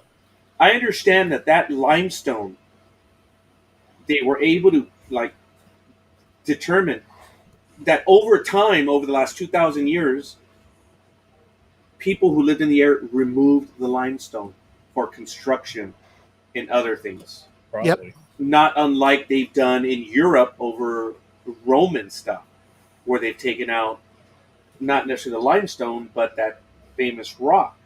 Now, Tim has Lewis, we didn't ignore the comment. We left it up there. Thank you. But Tim has another one. Now, he says those pyramids were not burial chambers. No. They look nothing Absolutely like not. burial chambers, yeah. Weren't they also capped in gold? Wasn't the cap of the pyramids also gold or some other material? I forget. There was something weird about the apex of the pyramid. Well, all I know is that the tip. You might be thinking of the second Mummy movie. Okay, that's funny, Tim, because Greg, you took my thunder. I was going to say, all I know is the tip of the pyramid sucks the energy of the sun. And that was from the second Transformers movie. Sorry. Oh, bullshit. You've seen Revenge of the Fallen. I try to stay away from the Michael Bay films. Thank you very much. Josh, you've seen Revenge of the Fallen. Unfortunately. DA? Yeah, I've seen it. Is this like the Scarlet Letter in reverse? You guys aren't. The first one was okay. It basically kind of went to where in a handbasket after that. Yeah, so I'm looking at something about when the pyramids were first built. They were coated in some sort of limestone, made them white and smooth, and looks like it did have a different original capstone that was reflective. Now my brother's adding this. He says that's what he heard or viewed. I don't know which. The early part of the History Channel, the Sphinx was redone about 5,000 or 6,000 years ago. That's interesting, Greg. That brings to. We have too much evidence around the world, ancient evidence of being visited. Like, it's easy to refute, someone out in the Midwest who claims that he was drinking and saw a UFO and was abducted. It's easy to, hand wave at that. But when you look at old accounts of cave drawings and old manuscripts that document these things, it's hard to refute that kind of stuff that we were not, that we were visited years and years and years ago and still are. Okay, obviously the three of you, along with Tim and probably quite a few other people, they're not burial chambers. What are they? That's what we don't know. Some think it was a power source. Some think it was, what was the other theory? An observatory. An observatory.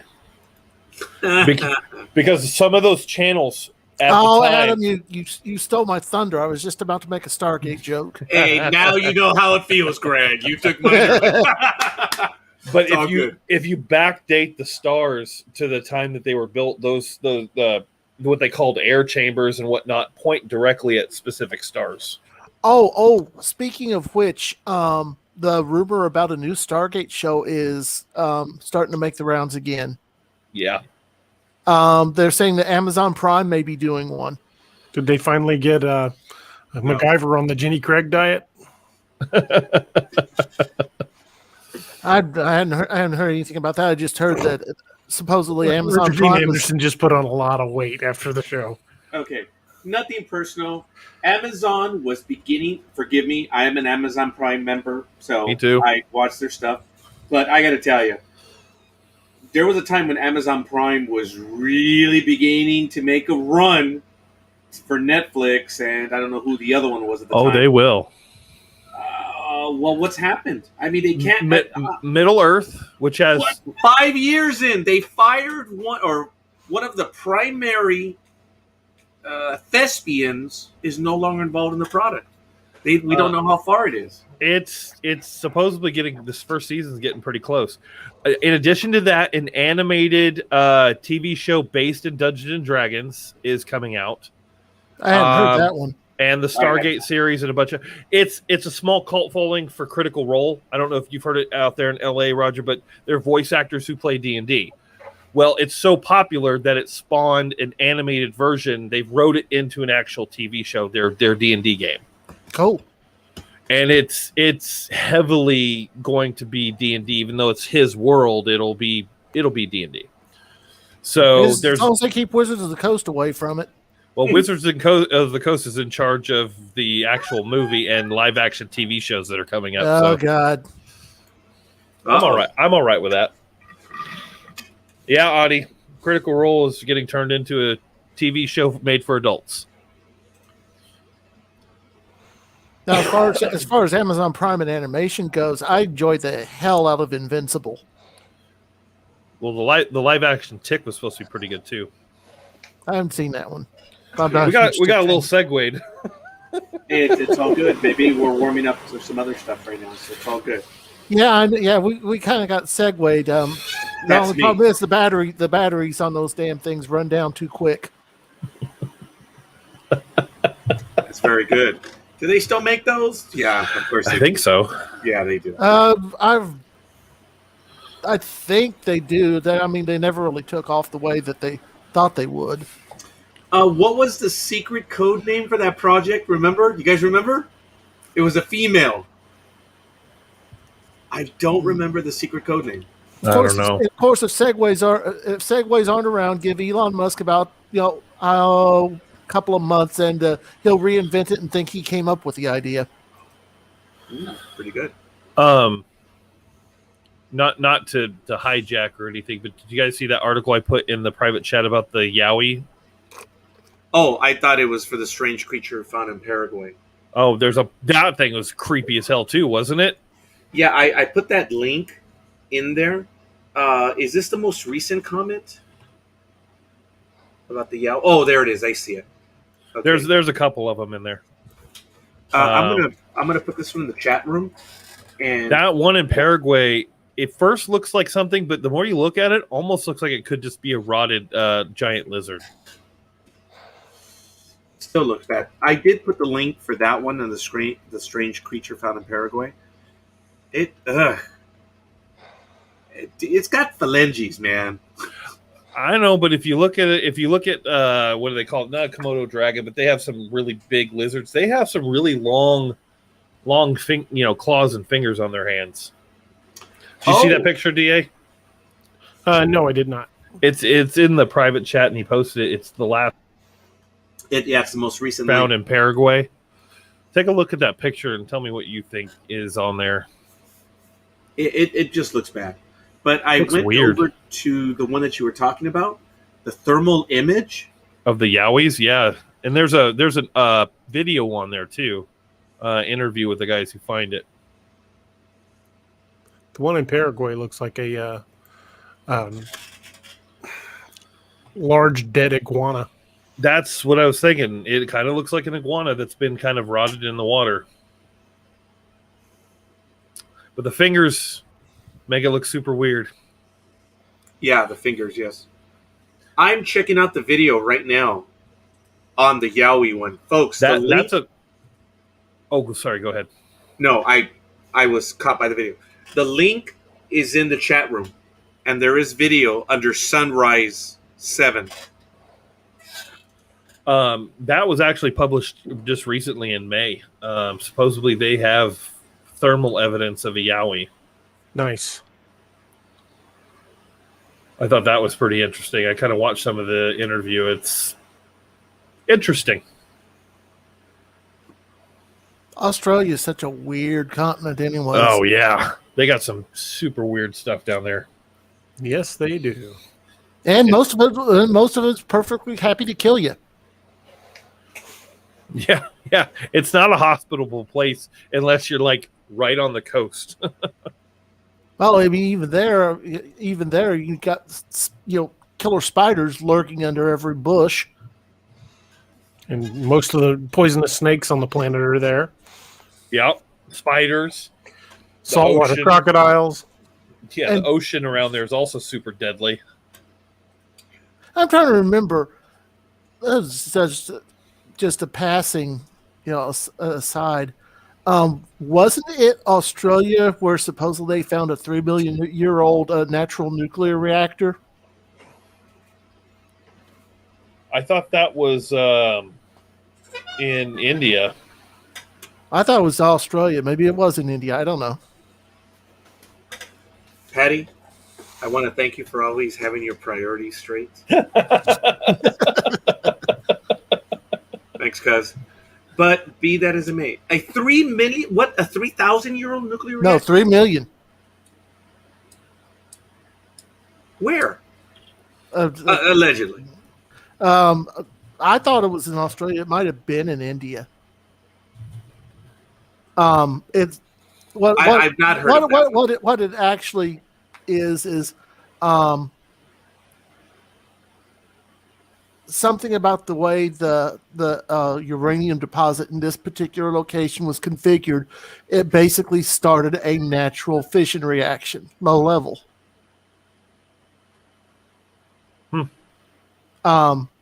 There are people that will say that, oh my God, somebody built a 3 million year old nuclear reactor, but I mean it's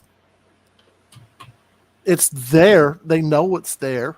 They just basically say it's some kind of a natural formation. I've never heard anything of this before, and I haven't heard doesn't mean it's just do a quick Google search. Speaking of Australia though, and the Yowies, like I'm curious, DA, is how often do we have reports of the Yowie or Bigfoots in the UK versus the US? It seems like the US is like the hot spot for a lot of cryptid activity.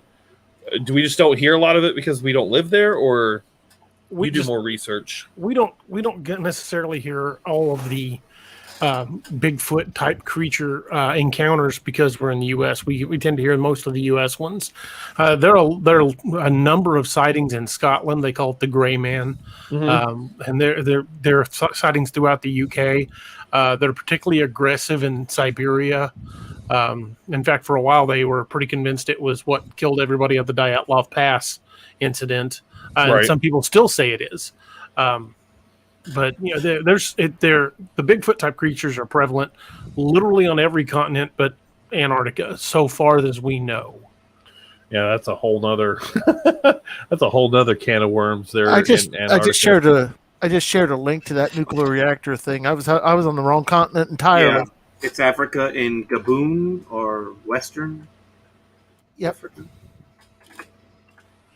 Yeah, this was actually, it depends which one you believe. It's either 1.7 billion years, 2 billion years, generally 2 billion years. And they talk about how the level it reached, which I believe was 3%, and because of that, it was able to generate electricity.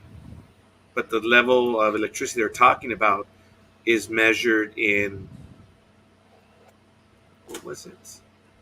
Watts or kilowatts? It wasn't that much, but it doesn't matter. There's proof of it. All right, yeah. There's several articles on this. You guys should check it out.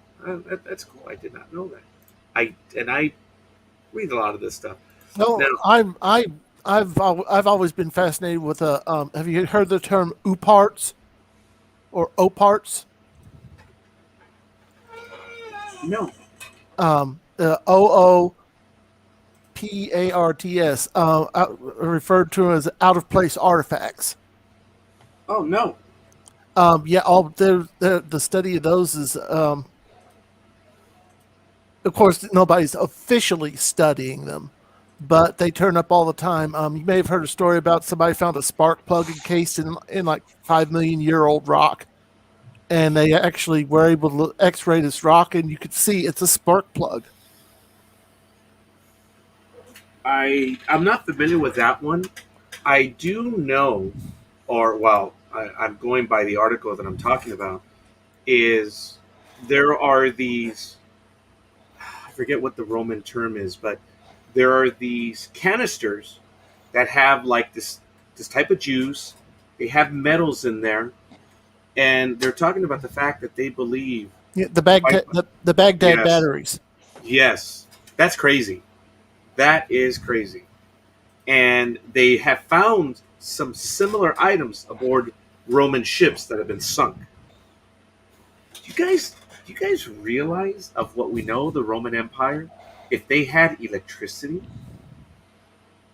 It changes everything. Yeah. Well, somebody said that I remember reading recently. Somebody pointed out that just because they had the hardware doesn't necessarily mean they understood the science. They just know, hey, I do this, I do agree. this, I do this, and that happens. Greg, I agree with that. You're right. Just because they have the parts doesn't mean they know what they can be used for. Although the speculation is that it might have been used to gold electroplate religious artifacts. Right. Some of the stuff that they did has been lost to history. What is one of the most famous things that's been lost to history? Isn't Library it of Alexandria. Okay, that we do know exists, but I was referring. Thank you, DA. That's perfect. I want to add there was another item. It was the fire. Is it the Greek fire? Greek fire, yes. We still don't. We have an idea how they did it, but it's been lost to history. They've gotten pretty close, but they've never been able to duplicate it. Is that similar to alchemist fire or something along those It was lines? basically a very precise mixture of naphtha, pine resin, and some other chemicals where they could ignite it and launch it from a catapult or whatever, and it would just continue to burn for a long period of time after it would hit and stick to whatever it hit and burn. Yeah, and it was like napalm, right? And if you want to talk about ancient Greeks, I can't remember which one of their scientists, philosophers actually did this, but supposedly he was actually able to make solar powered death ray using. I was thinking about that. Yes, I was thinking about that. Where it's possible, man. They had the material back then. If you're talking about the one where they shot it like at chips and stuff, yeah, it was a philosopher that supposedly made it. Well, following the plans, Mythbusters built it and found there is no possible way that could have actually existed. Okay. No, it got warm. Oh, that was about it. Wow. I just find it incredible, and we've discussed this on this program, the Antikythera mechanism that was discovered. Oh, Archimedes. Yes, Adam, thank you. I love you, cousin. She's consistent. Oh, my goodness. She's not wrong. Oh, yeah. Okay. Well, if she's talking about the male gods, I have no comment. But anyway, the Antikythera mechanism, as you know, and we've talked about this, it was discovered by divers in 1900. And it's amazing because it's, if I remember correctly, it's 3 or 4 pieces, and it's of what we have is not more than maybe 6 inches across or something like that. But when they did the X-ray, I don't want to see the X-ray vision, but when they used the magnetic stuff, they were able to see that the gears are finely tuned, they're shaped. They're gears, folks. And the design of them are just amazing. They believe they know what the Antikythera mechanism is. That it was some sort of calendar that could mark the stars. Oh, go ahead, Greg. I was just going to say, the theory is that it was used to predict eclipses. Yes, I was about to mention, just as you said, that they could measure the movement of the stellar bodies, and it was unbelievable. And we do know that there was something that was invented, and I forget where it was written, whatever, and it's just amazing. You guys know that the Greeks, and I forget who it was, I don't think it was Archimedes, but this one guy in a temple invented the doors that open up without, someone actually opening, right? I mean, we know it. It could almost be called a parlor trick, but no, it was ingenious. A lot of the Greek temples and like oracles and stuff had things like that to astound the locals when they come to visit the divine. They would have like some of those batteries you were talking about. They had similar batteries like that to give like mild electric shock to people who would touch, just enough to feel a tingle, stuff like that, just to. I'm sorry, Josh. No, go continue. Just to give them the sense of the awe and wonder when they visited the temples and stuff. Yes, cousin. For better or for worse, these episodes will remain. Yeah, they're going to be here. We just got like number 22, Larry Phelps. Thank you. Yeah, thank you for joining us. I was just thinking. It seems to me that probably one of the greatest tragedies in all of human history was probably the burning of the Library of Alexandria. And literally, if we still had the texts containing everything that the ancients actually knew and had written down, our technology could have been centuries beyond what we've got now. Because they were absolutely amazing. They were. To know that they set up this place, the Library of Alexandria, and we know roughly what they kept. It is amazing. People would go there to study, to learn. I really believe that is one of all the things that we've lost. Yeah, we don't know what's been lost. Because when I talked about the Romans earlier, and Josh and Dee have heard me talk about this, maybe you did as well, Greg, but the stuff that the Roman doctors were doing, they were doing what they called trepanation, which was the relieving of pressure in the skull. That's amazing. They were performing brain surgery 2,000 years ago. The Roman soldiers had such quality of care that when the Roman Empire fell, the same care was not seen again until World War I. That's unreal.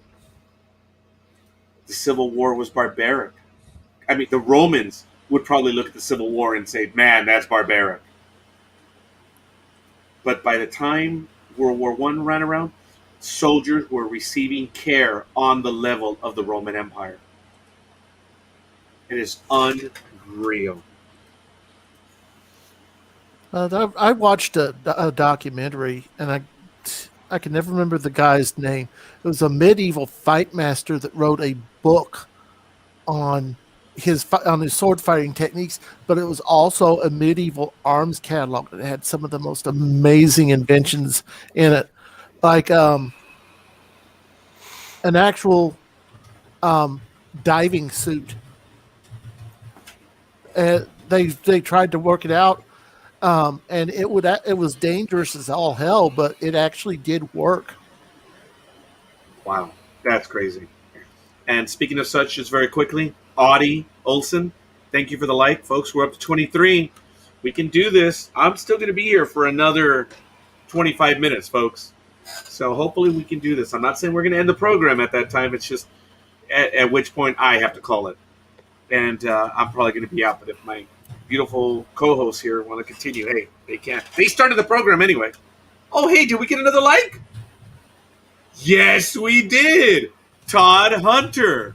We're up to 24, folks. Oh, man. 30. This would be beautiful. I'd love to give out a $5 Amazon card. And what would that buy you, dear DA? What could that buy you? A book on Kindle? It could buy you an upcoming version of The Nightmare Hunter. Oh, Audie, thank you. I apologize. I need to make that clear. Yes, she gave us a little bit more than a like. It was a little bit of love. The ones that have given us love tonight. Oh, wait a minute. No, you gave us a like. You gave us a like. Yep. Yeah, you gave us a like. The three that have given us love are Tony, Patty, and Joshua. So it's all good. But I think when she hit the like, she also gave us the love. So I thank you for that. No. Oh, hell no. No, we're 24, man. At 25, our insurance rates go down. We got to get to 25, folks. That's why I always tell kids when they're like 23, 24, I'm old. No, you're not. Yes, I am. Look, you're old when the insurance company says you're old. What do you mean? Because you're not risky anymore. That's how you know you're old. Here we go. Todd Hunter says, DA, just started book 10 of Ragnarok. Wow. Awesome. Thank you, sir. And then Patty says, I gave love. Let me go change the emoji. You did give us love. Are you going to change it to a smiley face or something? Hey, we're still up to 24. We're not taking it back, so please don't take it back. So we're up to 24, folks. At 30, we're giving out a $5 Amazon. So you can do it. Actually, we're probably going to do it over Zelle or something. That would be the reality. But we'll gladly do it. We haven't given out a card in a while. True. This will be good. This will be fun. So if we can get to 30, ask your primas, ask your cousins, ask your uncles, everyone and anyone. Have them give us a like, folks. We really want those likes. No, we're not. We're not tossing it all away. Stickers? I don't have any tattoos. DA, do you have any tattoos? No, sir. Sir, all of a sudden. Greg, do you have any tattoos? No. Josh? Yes. You have any tattoos? I do. Yes. Okay, good for you. I wasn't going to ask to see them. I just wanted to leave that out there for a little while. I wanted a tattoo, and my wife didn't want me to get one, so we compromised, and I didn't get one. Wow, I could get an Amazon speed loader for my Ruger Mark 1. You've got a Ruger now, Lewis? Oh, hey, Audie, we're trying to do that, okay? As soon as we can get to 30, we will give out that $5 card because that's our new number. It was 27. It was topped by 28. And now I said, well, screw it. Let's just go to 30. So that's the new number. So let's see if we can get to 30, folks. What was the one? You have 6 tattoos, Audie? Oh, good for you. Trilathon? I'm not sure where that is. Trilathon, is that somewhere in the Middle East? I don't know. Oh, Google is our friend. Excuse me. Yes, it is. No doubt about it. All right.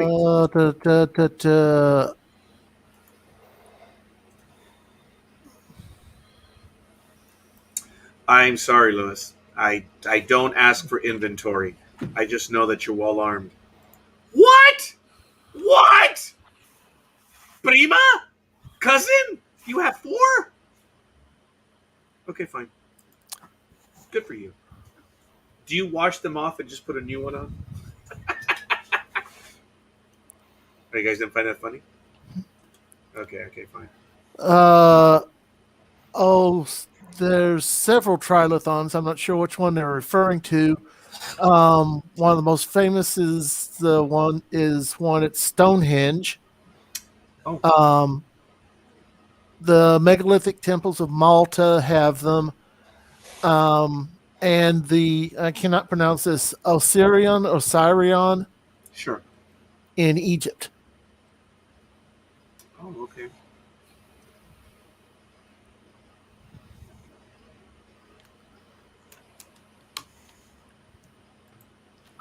But I'm firmly convinced that the ancient people of the world were a hell of a lot more amazing than they're given credit for being. The things that they did, the things that they made. Look, we didn't even know how they did what are they called, gentlemen? Those long, spindly spires. They're like pyramids, but they're very tall. I know there's one at the Obelisks? Vatican. There's the obelisk. We didn't know how they did those until we found one, right? In one of their fields. Apparently, it like cracked. So they stopped, building, but it's there. And we were able to determine by the burn marks and all that stuff how they actually did that stuff. It's crazy. Yeah. This is family. This is good. So, hey, tag them. We're up to 25, folks. Uh-oh. Derek Wilson, thank you for the love. We salute you as well, Derek.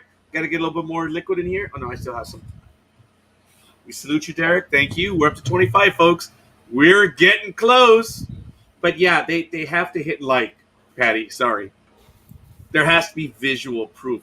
Otherwise, my glorious co-host will not accept it. So we're good. All right, well, folks, we are down to about 20 minutes, unless you guys want to continue beyond it. It's all good. You guys have anything? I noticed that it feels like we are losing some energy. I know we're all getting tired. I can tell. But we've been able to talk about a lot of good stuff tonight. I got plenty of energy. I'm just running out of things to say. That happens to us too. No, for me, I actually have the energy, and I got to go dream about it because I got to get up for work tomorrow. I really ought to be doing something productive and get back to my book while I. Oh, what are you working on, Greg? I'm working on a superhero / urban fantasy hybrid. Oh, wow, that's cool. Hey, DA, rumor has it that you're working on something. The first book of the Nightmare Hunter series. Oh, I'm sorry. Sorry, got a little excited there. Yeah, Prima, did you hear that? The first book of the Nightmare Hunter series. I don't think she believed it when I said, yeah, there's a book, and the character's name is Roger. She's like, Mexicans aren't that lucky. So who knows? Derek Wilson, I mentioned. Thank you for that. We're getting close, folks. We are at 25 likes. Now, I didn't go around and click any likes because I don't play that game. So I rely on everyone else to go. Josh, are you okay, man? You really look like you're spent, buddy. I'm all right. Okay. I'm Just sorry. you guys were hitting realms that I really didn't have a stake in. Hitting topics I did really know much about, so I was just hanging back. Yeah, same here. DA, would you like to comment on that post right there? Well, Roger is the main character. Okay, but would you give her a little bit of history, maybe? Like it's a little too late? Why don't you just read the intro? or at least a few paragraphs. Oh, is this the setup again? Okay, I'll see. You set it up. Real quick. Patty, I've already been in several of his books already. Yes, he has. Yeah, I believe it's at least 4. Oh no, actually, it's more than that. There was a shadow lurking in the book. I mean, that's pretty accurate. It really is. Just I've heard getting close so much in the last 5 minutes. Sorry. I know. It's getting a little long in the day, but we're good. I'm going to go ahead and find it right now. Forgive me a moment, and I will read that part. And I know DA sent it to me, so I got to find. I know he saved it, but like I said, I'm having a little bit of problem with the vision right now. So, oh, look at that! That is cool. So, who made that one up? Josh did. May I have that one too? Sure. That's the banner on your blog page. Oh yeah, I know that. The drugs. I get it. Drugs are really hitting rough hard today. Okay, my cousin just said, "What did you want to look up for you?" Oh, I don't know, Patty. She sent me a Facebook message. I didn't see it. I do apologize. Oh, that was a long time ago, like towards the beginning of the show. You had asked her something about oh man, I can't even remember now. It was a long time ago, and you said, "Hey, Patty, look that up for me." Oh man, okay, fair enough. But she did ask me. That's cool, and I'm sorry I didn't see it. So I'm going over to what DA sent me, but I apologize. DA sends me quite a bit of stuff. Here we go. Debut Nightmare Hunter blog. He's like, dude, you just barely read that. No, I've read it. It's just DA and I have a lot of chats, shall we say. We have a lot of missed chats. Yeah. Yeah. It's taking. Anyways, guys, I think I'm going to call it a night. I do really have some things I need to be doing. Thanks for having me on. Hammer that keyboard, Greg. Have fun, bud. Yeah, I appreciate that, man. Greg. Thank you for joining us. Thank you for contributing as well. It was a lot of fun, man. I think I'm almost up to where the attachment is. So you and I talked a lot in June, DA.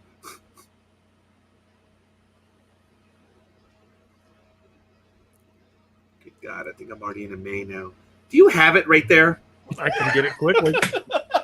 I'm on May 24th and I haven't found it yet. I may have skipped over it. I apologize. Yeah, I don't think I was writing it in May. She says there might be a search option in the chat. Not in the Facebook one. If it's on PC, you can look at attachments and pictures. If you're using the PC Messenger. There you go, Raj. That's all but it's 60,000 words plus. That's everything I've got currently. Okay, so I'm going to have it in a moment, but thank you, Audie. You're actually trying to instruct someone who doesn't know how to do that stuff. Yes, that's what she said. Okay, I beat you to that one. Oh, I sent that to Josh. Yep, I was like, I don't think you sent it to me. Okay. Well, I went to send it to Roger, and as soon as I went to click on his window, somebody messaged me, and it cycled it over. Oh, that was funny. You thought of me, but instead you went to Josh instead.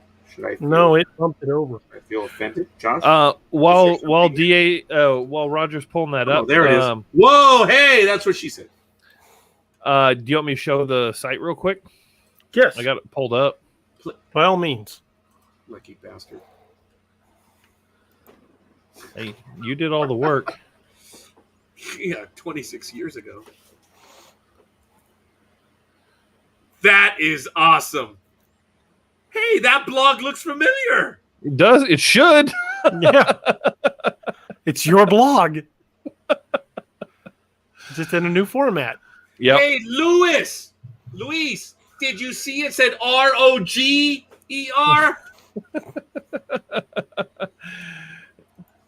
I love my brother. You guys should definitely go check it out. Spelling's worthless. There's a great opening post, and yeah, it's good stuff. Oh, sorry. Are you shocked, Audie? It's not fair that you can say that's what she said faster than I can type it. Are you shocked? Okay, folks, I'm going to take a moment to read it. I appreciate DA. Thank you for the setup on this one.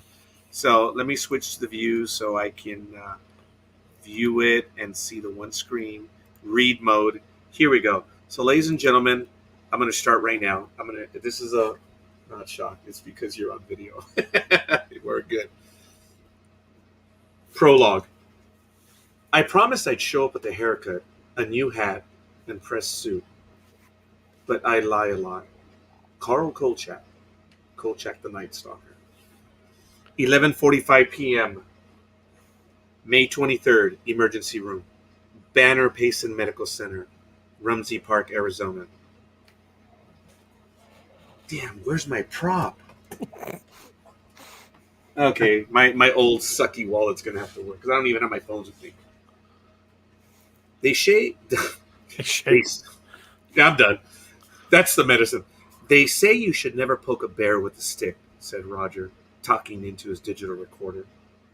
But sometimes all you have is a stick, and it wasn't a goddamn bear! The last part was shouted for emphasis at the two Gila County deputies who were standing nearby. He hit the pause on the recorder and did his best to give him the evil eye. For their part, the deputies exchanged a quick glance, then resumed ignoring him. Roger was disheveled, his clothing mostly torn and dirty, although the straw raffia hat with the black and red band was largely intact. He took consolation in the fact that the hat survived the encounter, and he hadn't been wearing his favorite t-shirt. The entire left side of his face hurt, and there was significant bruising, but at least nothing was broken. Glaring death at the deputies and muttering inaudible curses in Spanish, he brushed some of the dirt off his face and then slapped the hat against his knee, sending dirt into the air. Several people in the waiting room looked angrily at him but said nothing. This crazy man was having a bad day, and they didn't want to be on the receiving end of his ire. Returning to his digital recorder, he took a deep breath and slowly released it. He tried to focus his thoughts before continuing. What was he going to say? How could he explain that all the footage he had captured was gone? Would the public believe his wild story? Well, he decided that he was going to find out. Pressing record, he continued. The last 48 hours have been utter hell. What began as a simple trip to talk to a witness of a Bigfoot encounter would turn into something I wasn't prepared for. Something that would make me earn the name, the Nightmare Hunter. Reaching down, he picked up his bottle of water and took a long drink. He hit pause again, willing himself to shake off the fact that his video evidence was gone. He was alive and he would tell his story. No one could stop him from doing that. The following chain of events will shake you to your core, said Roger, warming to the subject. I have seen things in this world that are impossible to explain, but nothing prepared me for the events of the last 2 days.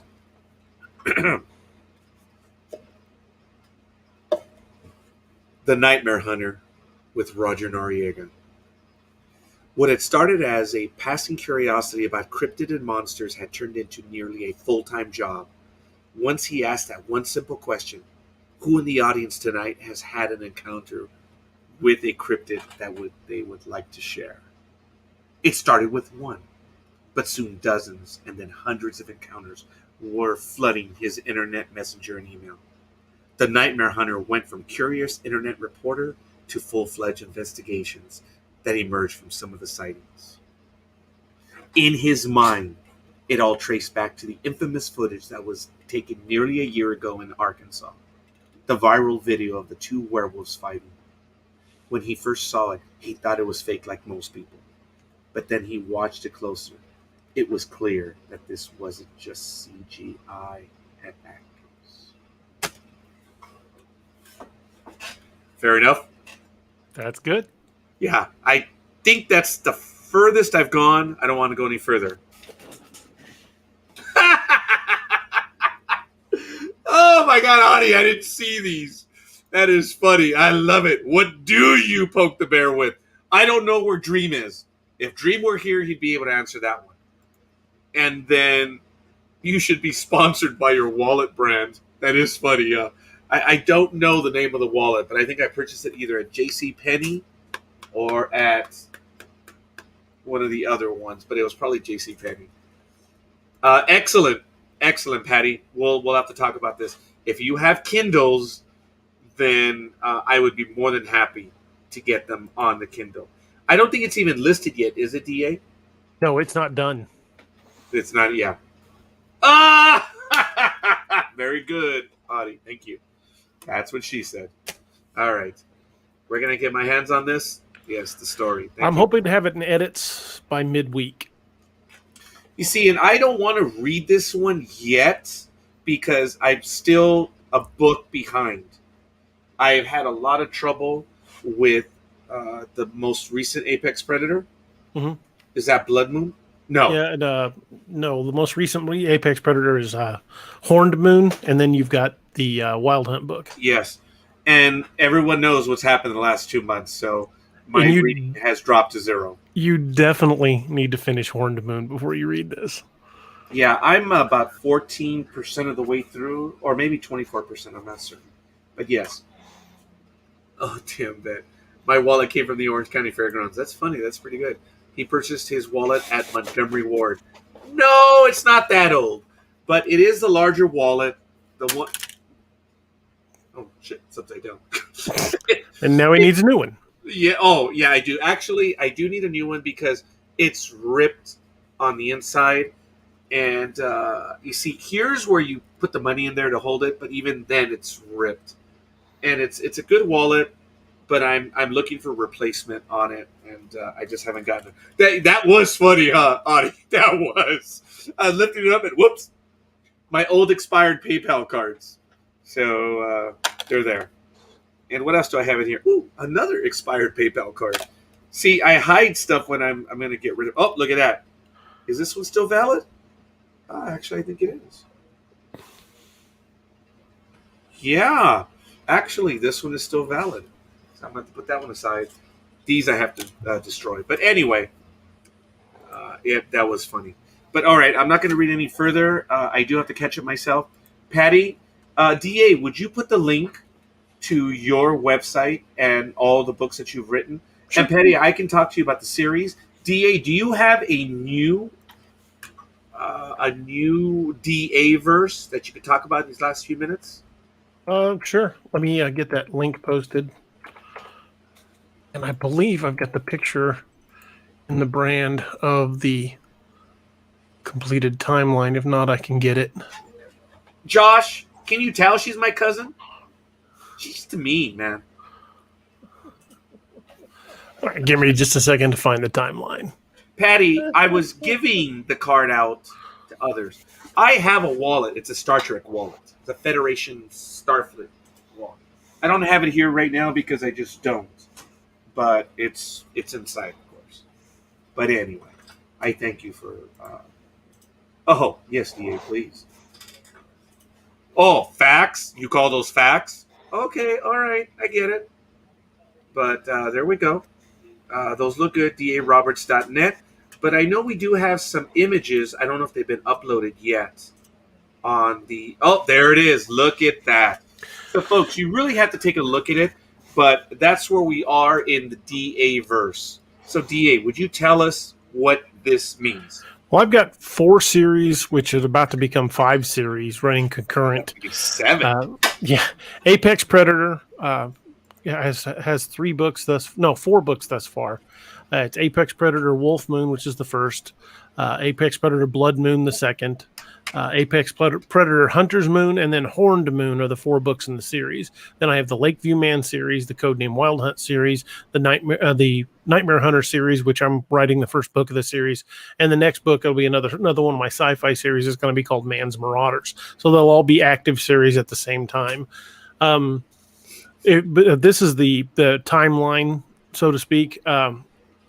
If you read the books in order, you get a much bigger story. You can read any series independent of the others, and you'll get the picture. But there's a lot of crossover between the characters from book to book and series to series. So you will get a much broader image of the history of the universe if you read them in sequential order. Start with Apex Predator Wolf Moon, then you go to the first book of Lakeview Man, then Apex Predator Blood Moon, then book 1 of Codename Wild Hunt Odin's Call. Then you go to the third book of the Apex Predator series, which is Hunter's Moon. Then the second book of Codename Wild Hunt, which is called Curse of the Wendigo. Then the second book of Lakeview Man is called First Duty. Then the fourth book of Apex Predator, that would be Apex Predator Hunter's Moon. Then you'll have the third book of the Codename Wild Hunt series, Operation Blood Eagle. Hunter's Moon ties very directly into Nightmare Hunter, which would be the next one after Operation Blood Eagle, which would go in that first blank spot. That'd be Nightmare Hunter 1. And I left the blank spaces there because there will be quite a few books between what I'm currently writing and the beginning of the Ragnarok Rising saga, which is down a little over middle upper to the right. And then I left other spaces for my sci-fi series, but all of the series are actually intertwined. If you read all of them, you can find linking elements in all of the series. Now, each book, though, is a standalone. Yeah, you can read the books alone, but you get a much bigger history, and you get to see the characters progress if you read the books in order. And not only that, if I may add, DA, I'm going to go over to this image. This was one of the first images of the book. This is the teaser. That's the first promo image we made for is. Nightmare Hunter. The first promo. And the book is Uncanny Valley. Mm-hmm. Now, whether it's final or not, this is just the first one that actually showed up. Now, Hetty, I can tell you both as a fan, as someone who's also fortunate, these are like the Star Wars movies, that there are things that they say that reference other stuff, and you may get them, you may not, but it is part of the universe. That's why we refer to it as the DA verse. And he wrote the first series of books, the Ragnarok Rising. It was a series of 5 books, and then he started to go all George Lucas on it. And he converted it to 10 books. I know he's going to come up with this. Oh, this is not the way the industry works now. You got to make them shorter, blah, blah, blah. When he said you got to make them shorter, I said, you talking about books? See, of course I am. Oh, okay, I just wanted clarity. But that's neither here nor there. The point is that the whole way of writing has changed. So that's why he went from 5 books to 10.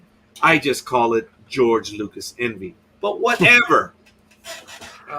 From a marketing standpoint, it's much easier to market a smaller book. And there are other reasons. I'm just BSing him because I can and I will. But he wrote the Ragnarok Rising, and then he wrote 2 additional books, the Infinite Black series. Mm-hmm. And then, if I'm not mistaken, there was a novella related to the Ragnarok Rising. Right. And it would fall in right after the Ragnarok or during, actually. It takes place the same time as the first book in the series. Oh, you're so funny. You're so funny. Shorter books. What if they shrink the fonts? Actually, Audie, that's a very prescient comment. I would agree. But DA is the author. Well, the thing is it's tougher to get people to commit to a large book, especially if they're unfamiliar with your writing. It is far easier to market a 75,000 word book to somebody who hasn't read one of my books than it is to try to get them to commit to a 150 to 180,000 word book. Wow. And there is logic to it, obviously. And then you have to look at today, where people are just little ferrets on caffeine. They're just going everywhere, and for many people, most people, I would say, it's difficult to read a long book. The older audience, such as myself, I love. Oh, really? Patty says 50 Shades of Grey was not long enough. Are you, Patty? I want clarity. 50 Shades of Grey was only popular because the guy was a billionaire. If he'd been a redneck from southern Missouri, it would have been an episode of Criminal Minds. Yeah. Or cops. Or cops, yeah. All right, fair enough. Some guy in a trailer near Eminence, Missouri, tying women up in a bedroom. It's going to be on America's Most Wanted. I could see some guy, about as big as me, wearing a wife beater, going, "I need y'all to sign this contract. I'm going to tie you up." The safe word is y'all. I thought it was moon pie. Moonshine. Oh, good God. Are we actually forming our own fan fiction right now? Oh, my goodness. 50 Shades of Red. Redneck. Oh, no! 50 Shades of Redneck Repair Tape. That's what he ties her up with. Oh, my God. Hey, that is so me funny. and DA are from the Midwest. We can make these jokes.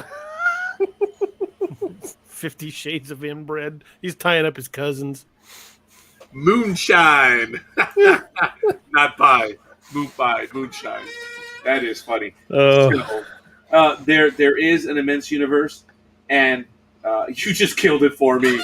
Sorry, Patty. I wasn't the one. They did. Okay? I'll own that. Yeah, they did. You realize how I'm going to have arthritis after this? Jeez. I don't know how I contorted into that, but that's it. Oh, that's the safe word? You just killed it for me? Apple flavor moonshine is pretty good. Apple pie Man, moonshine. you girls are great. You guys are great. I had a buddy made a blueberry pie moonshine, and it was dangerously good. Wow. Oh, I actually already got a like on the Nightmare Hunter. So, because I've changed the profile. So it's no, moonshine is the safe word. Okay. All right, fair enough. I don't know about safe words, so it's okay. Hey, cousin, remember 2 years ago what you said? I'm still waiting. That really is, forgive me, an inside joke. So we're good. But it's all fun. All right, folks. Yeah, unfortunately, I'm at my end at this point. We did 3 hours. I think you've been at your end for a while. I was at the end when the program began. Fair. I mean, I'll tell you why. I think I had mentioned to you, gentlemen, that I had not taken the painkillers since the first week. And Yeah. I had to take it again today. It's not that I had a relapse or anything. It's just today was uncomfortable. And you know what? It is what it is. I still have the one that, the vomit one. That's this one. That one is crazy as to how small that one is. I'm talking about the pill. Sure. Yeah.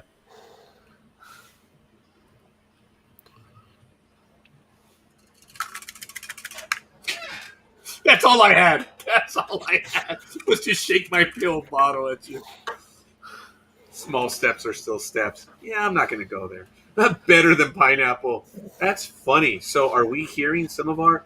Oh, okay, here we go. Okay, buddy. Hey, be good.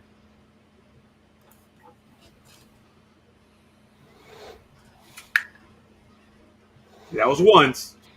So if I shake it more than once, I'm playing with it? I mean, maybe.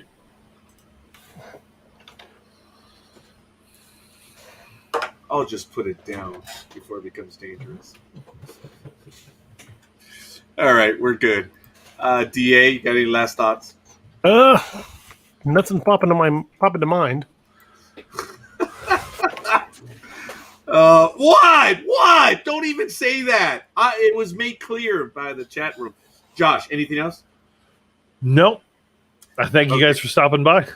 Absolutely. No, it's actually a lot of fun. I want to thank everyone that did join us. Tomorrow is Fandom Access on Blog Talk Radio. You can find it on blogtalkradio.com/NTV Media. On Wednesday, we have Travel Talk Radio. That's at 5 p.m. or 4 p.m. Pacific time. And then at 8 p.m., we have the Rock and Roll Shrink. That's on Blog Talk Radio. On Saturday, on this, we have Sports Talk with the Guys, home of the Monday Morning Quarterbacks on Saturday at 6 a.m. At 7 p.m. Pacific time, we have DAX Machina. Mm-hmm. Do we have anything already set up? Thanks, Patty. Actually, I don't have DAX Machina this weekend. This weekend is my anniversary, and I'll be out of town. Oh, understood. Okay, then who knows? Maybe I might have to fill up the airtime and kill your audience for you. But I won't do it in your name, DA. I'll do it in my name. I'll do a Saturday night in America.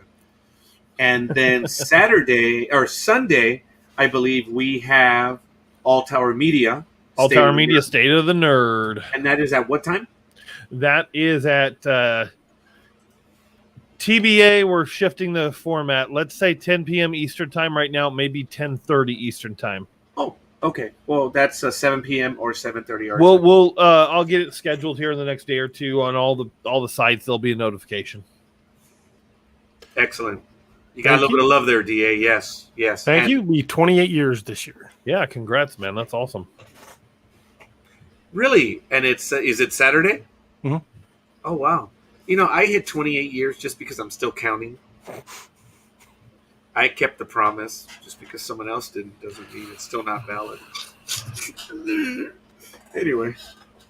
So, we're good. All right. Right before our 20th anniversary, I was working for the sheriff's department, and my wife asked me, she goes, "Oh my God, can you believe we've been married 20 years already?" I looked at her and said, 20 years? Good God, I could have killed you and been out of jail by now. She didn't find it near as funny as I did. My ex-girlfriend's ex-husband said that a shovel is cheaper than a divorce. Gentlemen, I have no comment right now at this point. You opened this can of worms. I did, and damn did I not. In my defense, my wife is a bigger smartass than I am. She zings me way worse than I ever get her. Alrighty then.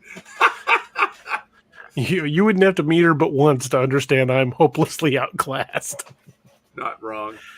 Let me tell you, folks. I know that our numbers were now at half of where we were earlier, but we lit up. Actually, as of right now, we've lit up every channel. We have 1, 2, 3, 4, 5, 6, 7, 8. All 8 have someone watching, which is just terribly exciting. It means a great deal to us. This program has my name on it, but it has my name because of DA. And it continues to have the name with all these nice colors because of Josh, because of Matt, because of Adam. And an incredible amount of souls are involved in this, but we all go back to DA. That's why we're here. The end is only the beginning.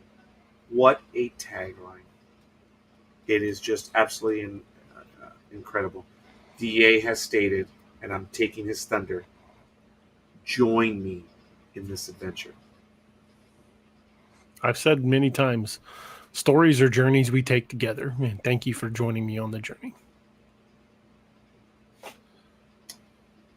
We are amazing because of everyone that comes to spend time with us. Absolutely. Folks, have no illusion that your comments make this program. Without That's you, a pretty good one. Thank you, Josh. Thank you, DA. You're all right, Roger.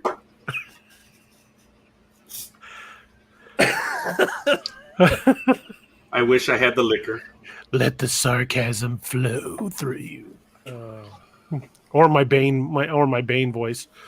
You only learned the sarcasm. I was born to it, molded by it. That is impressive. You're a tad out of practice because you do have it right on. Oh, yeah. Okay, here we go. Mask. Okay, sorry. Oh, hey, are we back on 50 Shades? I'm sorry. That's a different mask.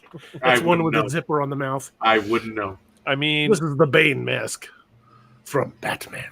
I was told recently that a ball gag is just a pacifier.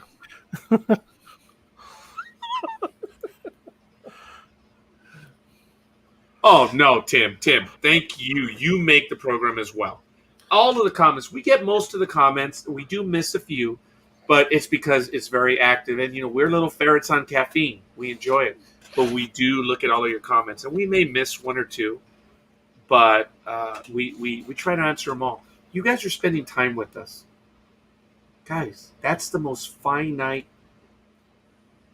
precious gift that all of us have is time. Wow. Absolutely. Spend it with us.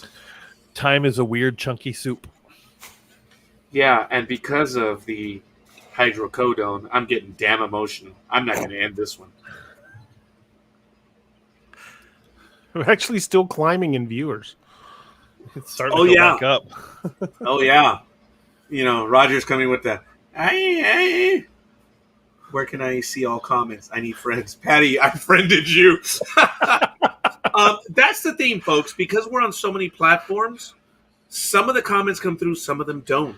And it depends on the security, because I know that on my personal... She's talking to you. No, that is you. Yeah, well, we'll see. It's all good. As long as I have a wonderful, exciting, climactic end to the adventure, then I can do the fedora thing. I like a wonderful, exciting climax to the adventure too, but that's just me. I usually go. Oh, damn! I didn't see that comment.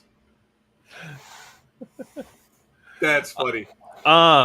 Speaking of community. 26! We're 20. Oh, D.A. Roberts. Thank goodness. Inside like. Speaking of you know community. what? I'm going to do the same thing because I haven't done it, and we'll tie the record that I had. My high is 27. I'm going to have to do it right now just because I don't like... I think it's like, okay, now you're cheating, boys. But anyway, speaking of community, Cochino. What did I do? Doesn't matter. If a woman tells you you're dirty, I know what I said. Yeah. I know what I did. Yeah,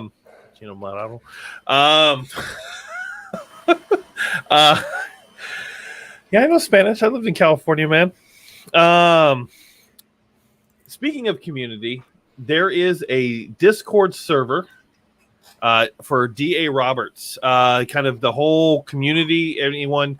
You guys definitely want to check that out. We want to build that up. We need one more. Oh my God! Whoa, one more! But one more like. Okay. Oh, guys, this is it. At 30, we give one out. Oh my God! I'll come back to Discord in a minute. Oh no! Okay, hold on. Oh my God, we're getting like okay. DA set it off. Richard gave us a like. I gave it a like, and of course, someone on NTV Media gave him a like. Someone. Oh my God. It wasn't me. No, seriously, it wasn't me. I did the like because it shows my name. A bunch of Tom Brady's. Yes, we're goats right here. Okay, folks, we need one more. One more, and we're giving out a $5 card. Let me create another Facebook account. Oh my God, that is funny. All right. Well, while we're waiting on that 30th one, it's gonna happen. Let me try that Discord pitch again. I'm sorry, Josh. That was too we are funny. trying to build a community around the shows, around the books, everyone who enjoys them. Facebook sometimes is real disjointed when it comes to communicating with other community members or getting in touch directly. Sure, the shows are great and we can post on the various pages, but Discord is a wonderful platform for everyone to come together and talk. It's separated into multiple categories to have focused discussions. Be sure to join the DA the Universe Discord server. There's already several people on there. We've got little over almost 20 people at this point. Be sure to come and check it out. I'm going to post the link to join the Discord server in the chat rooms. That's going out to all of them. You can jump in and be a part of the fun. Okay, here's what we're going to do, folks. I have, and thank you for posting that. That is drug induced. I'm sorry. You guys, I want to thank you. I did get the energy from all of you today, knowing what's been going on. But let me go ahead and do it now. I'm gonna do the light. There it is. Roger, look up. Yep, there it is. I think it was me. 31. Oh no, we're at 31 now. Okay, so Emily Lestrange gave us one, and of course I did one for the Nightmare Hunter. Folks, all right, let's do this. Okay, I give me a moment.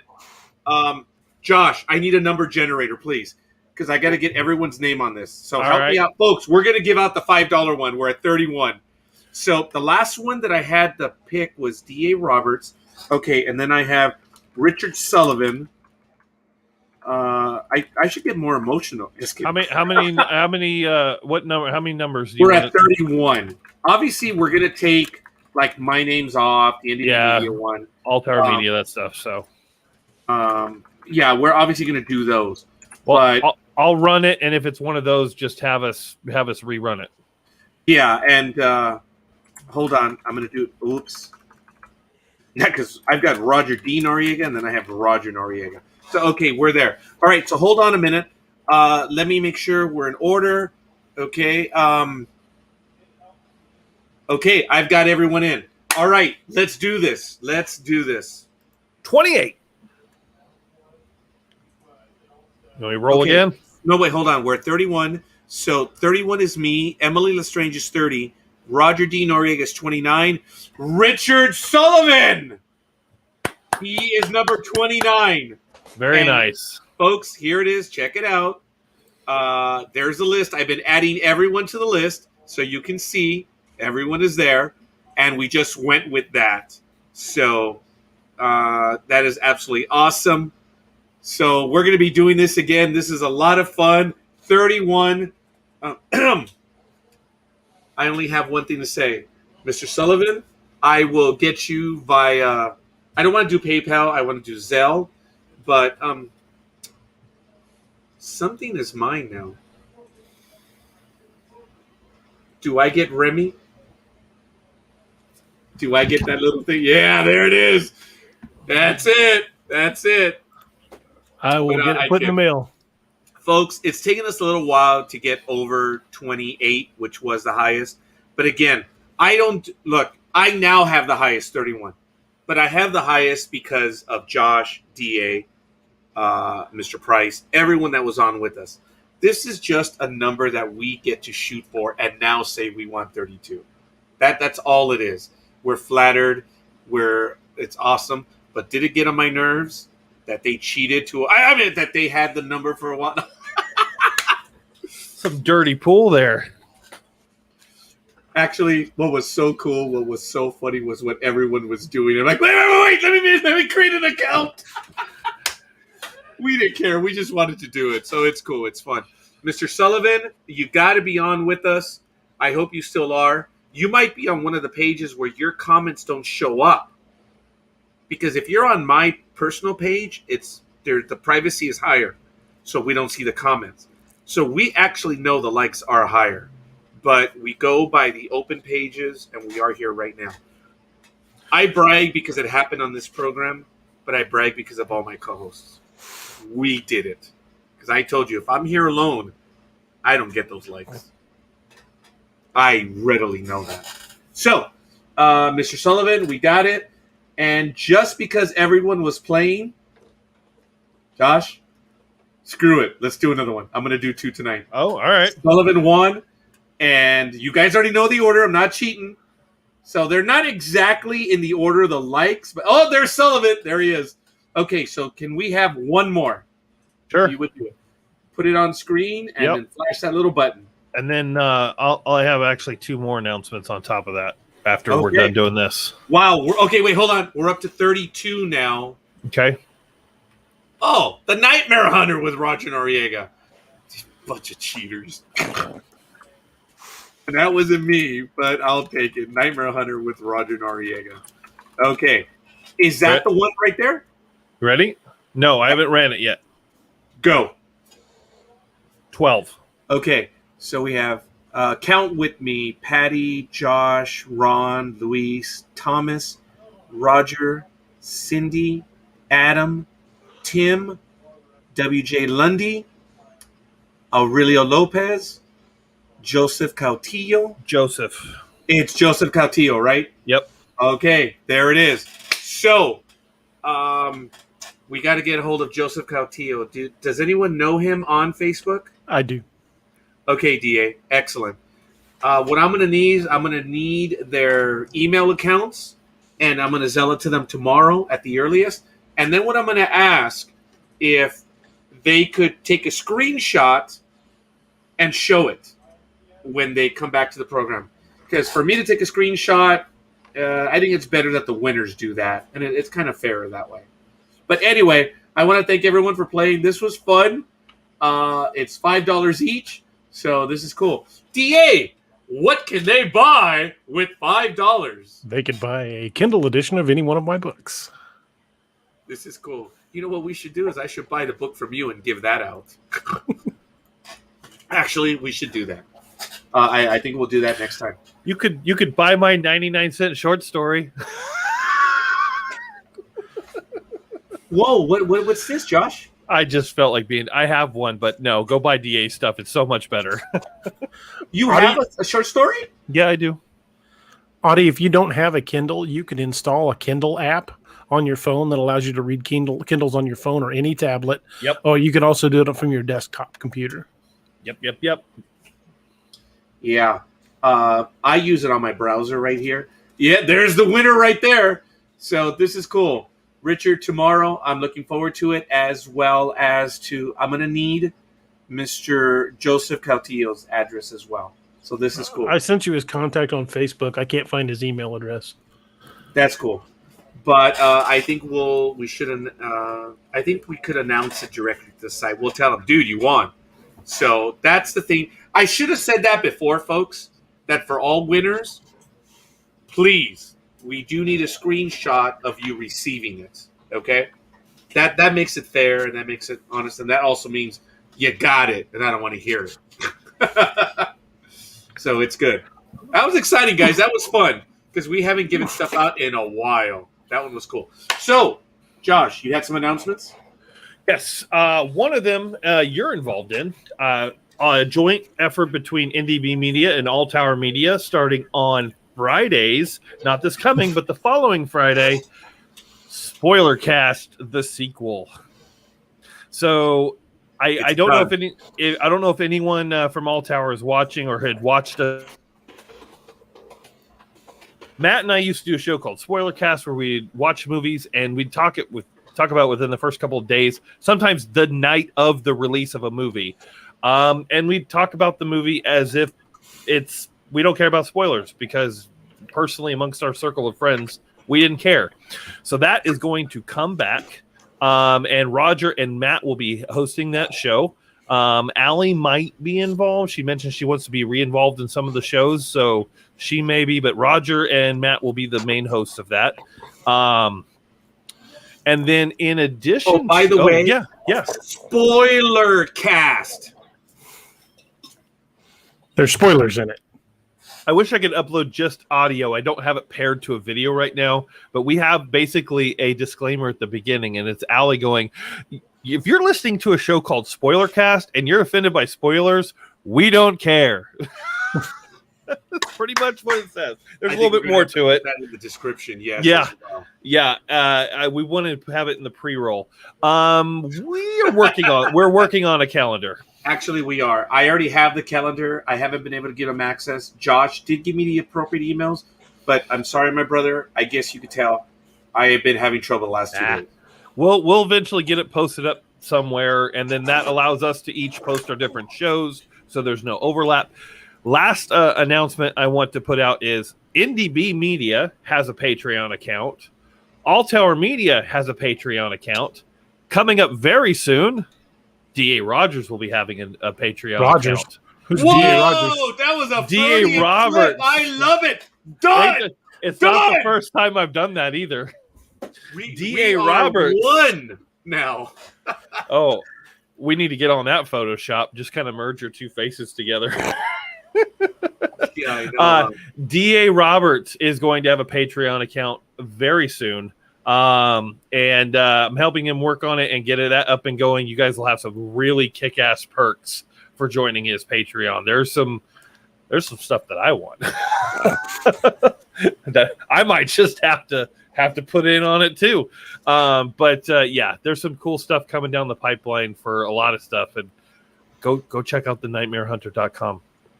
Do you know what's funny is I did actually post something somewhere, and Josh just laughed about it because it was an image handwritten.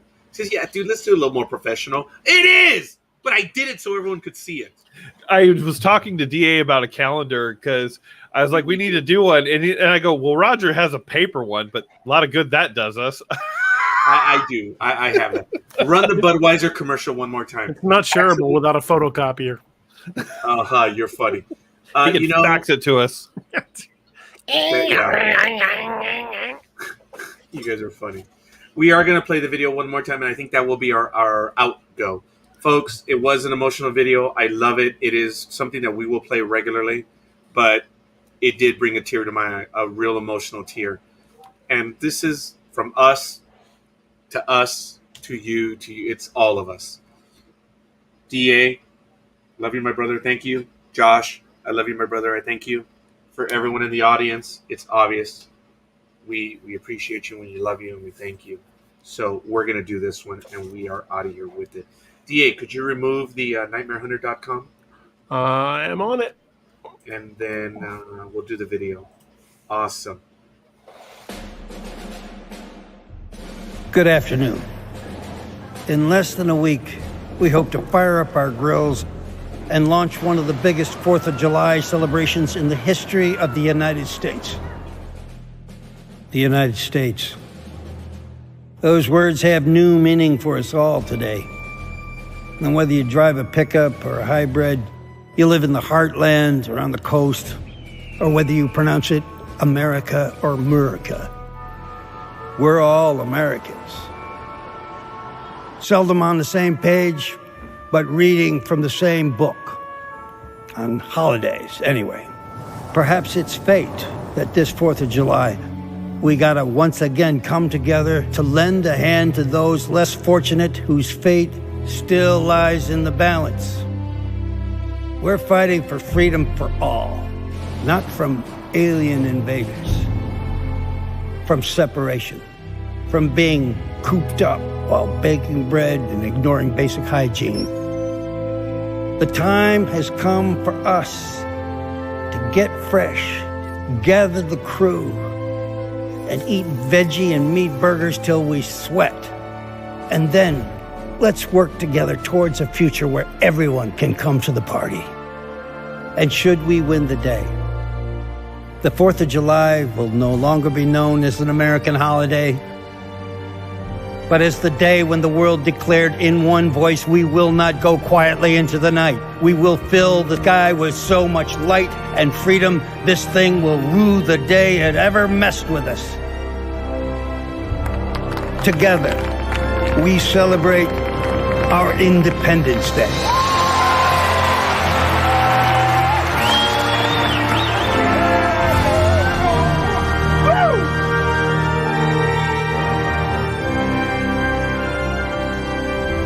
Go forth, America.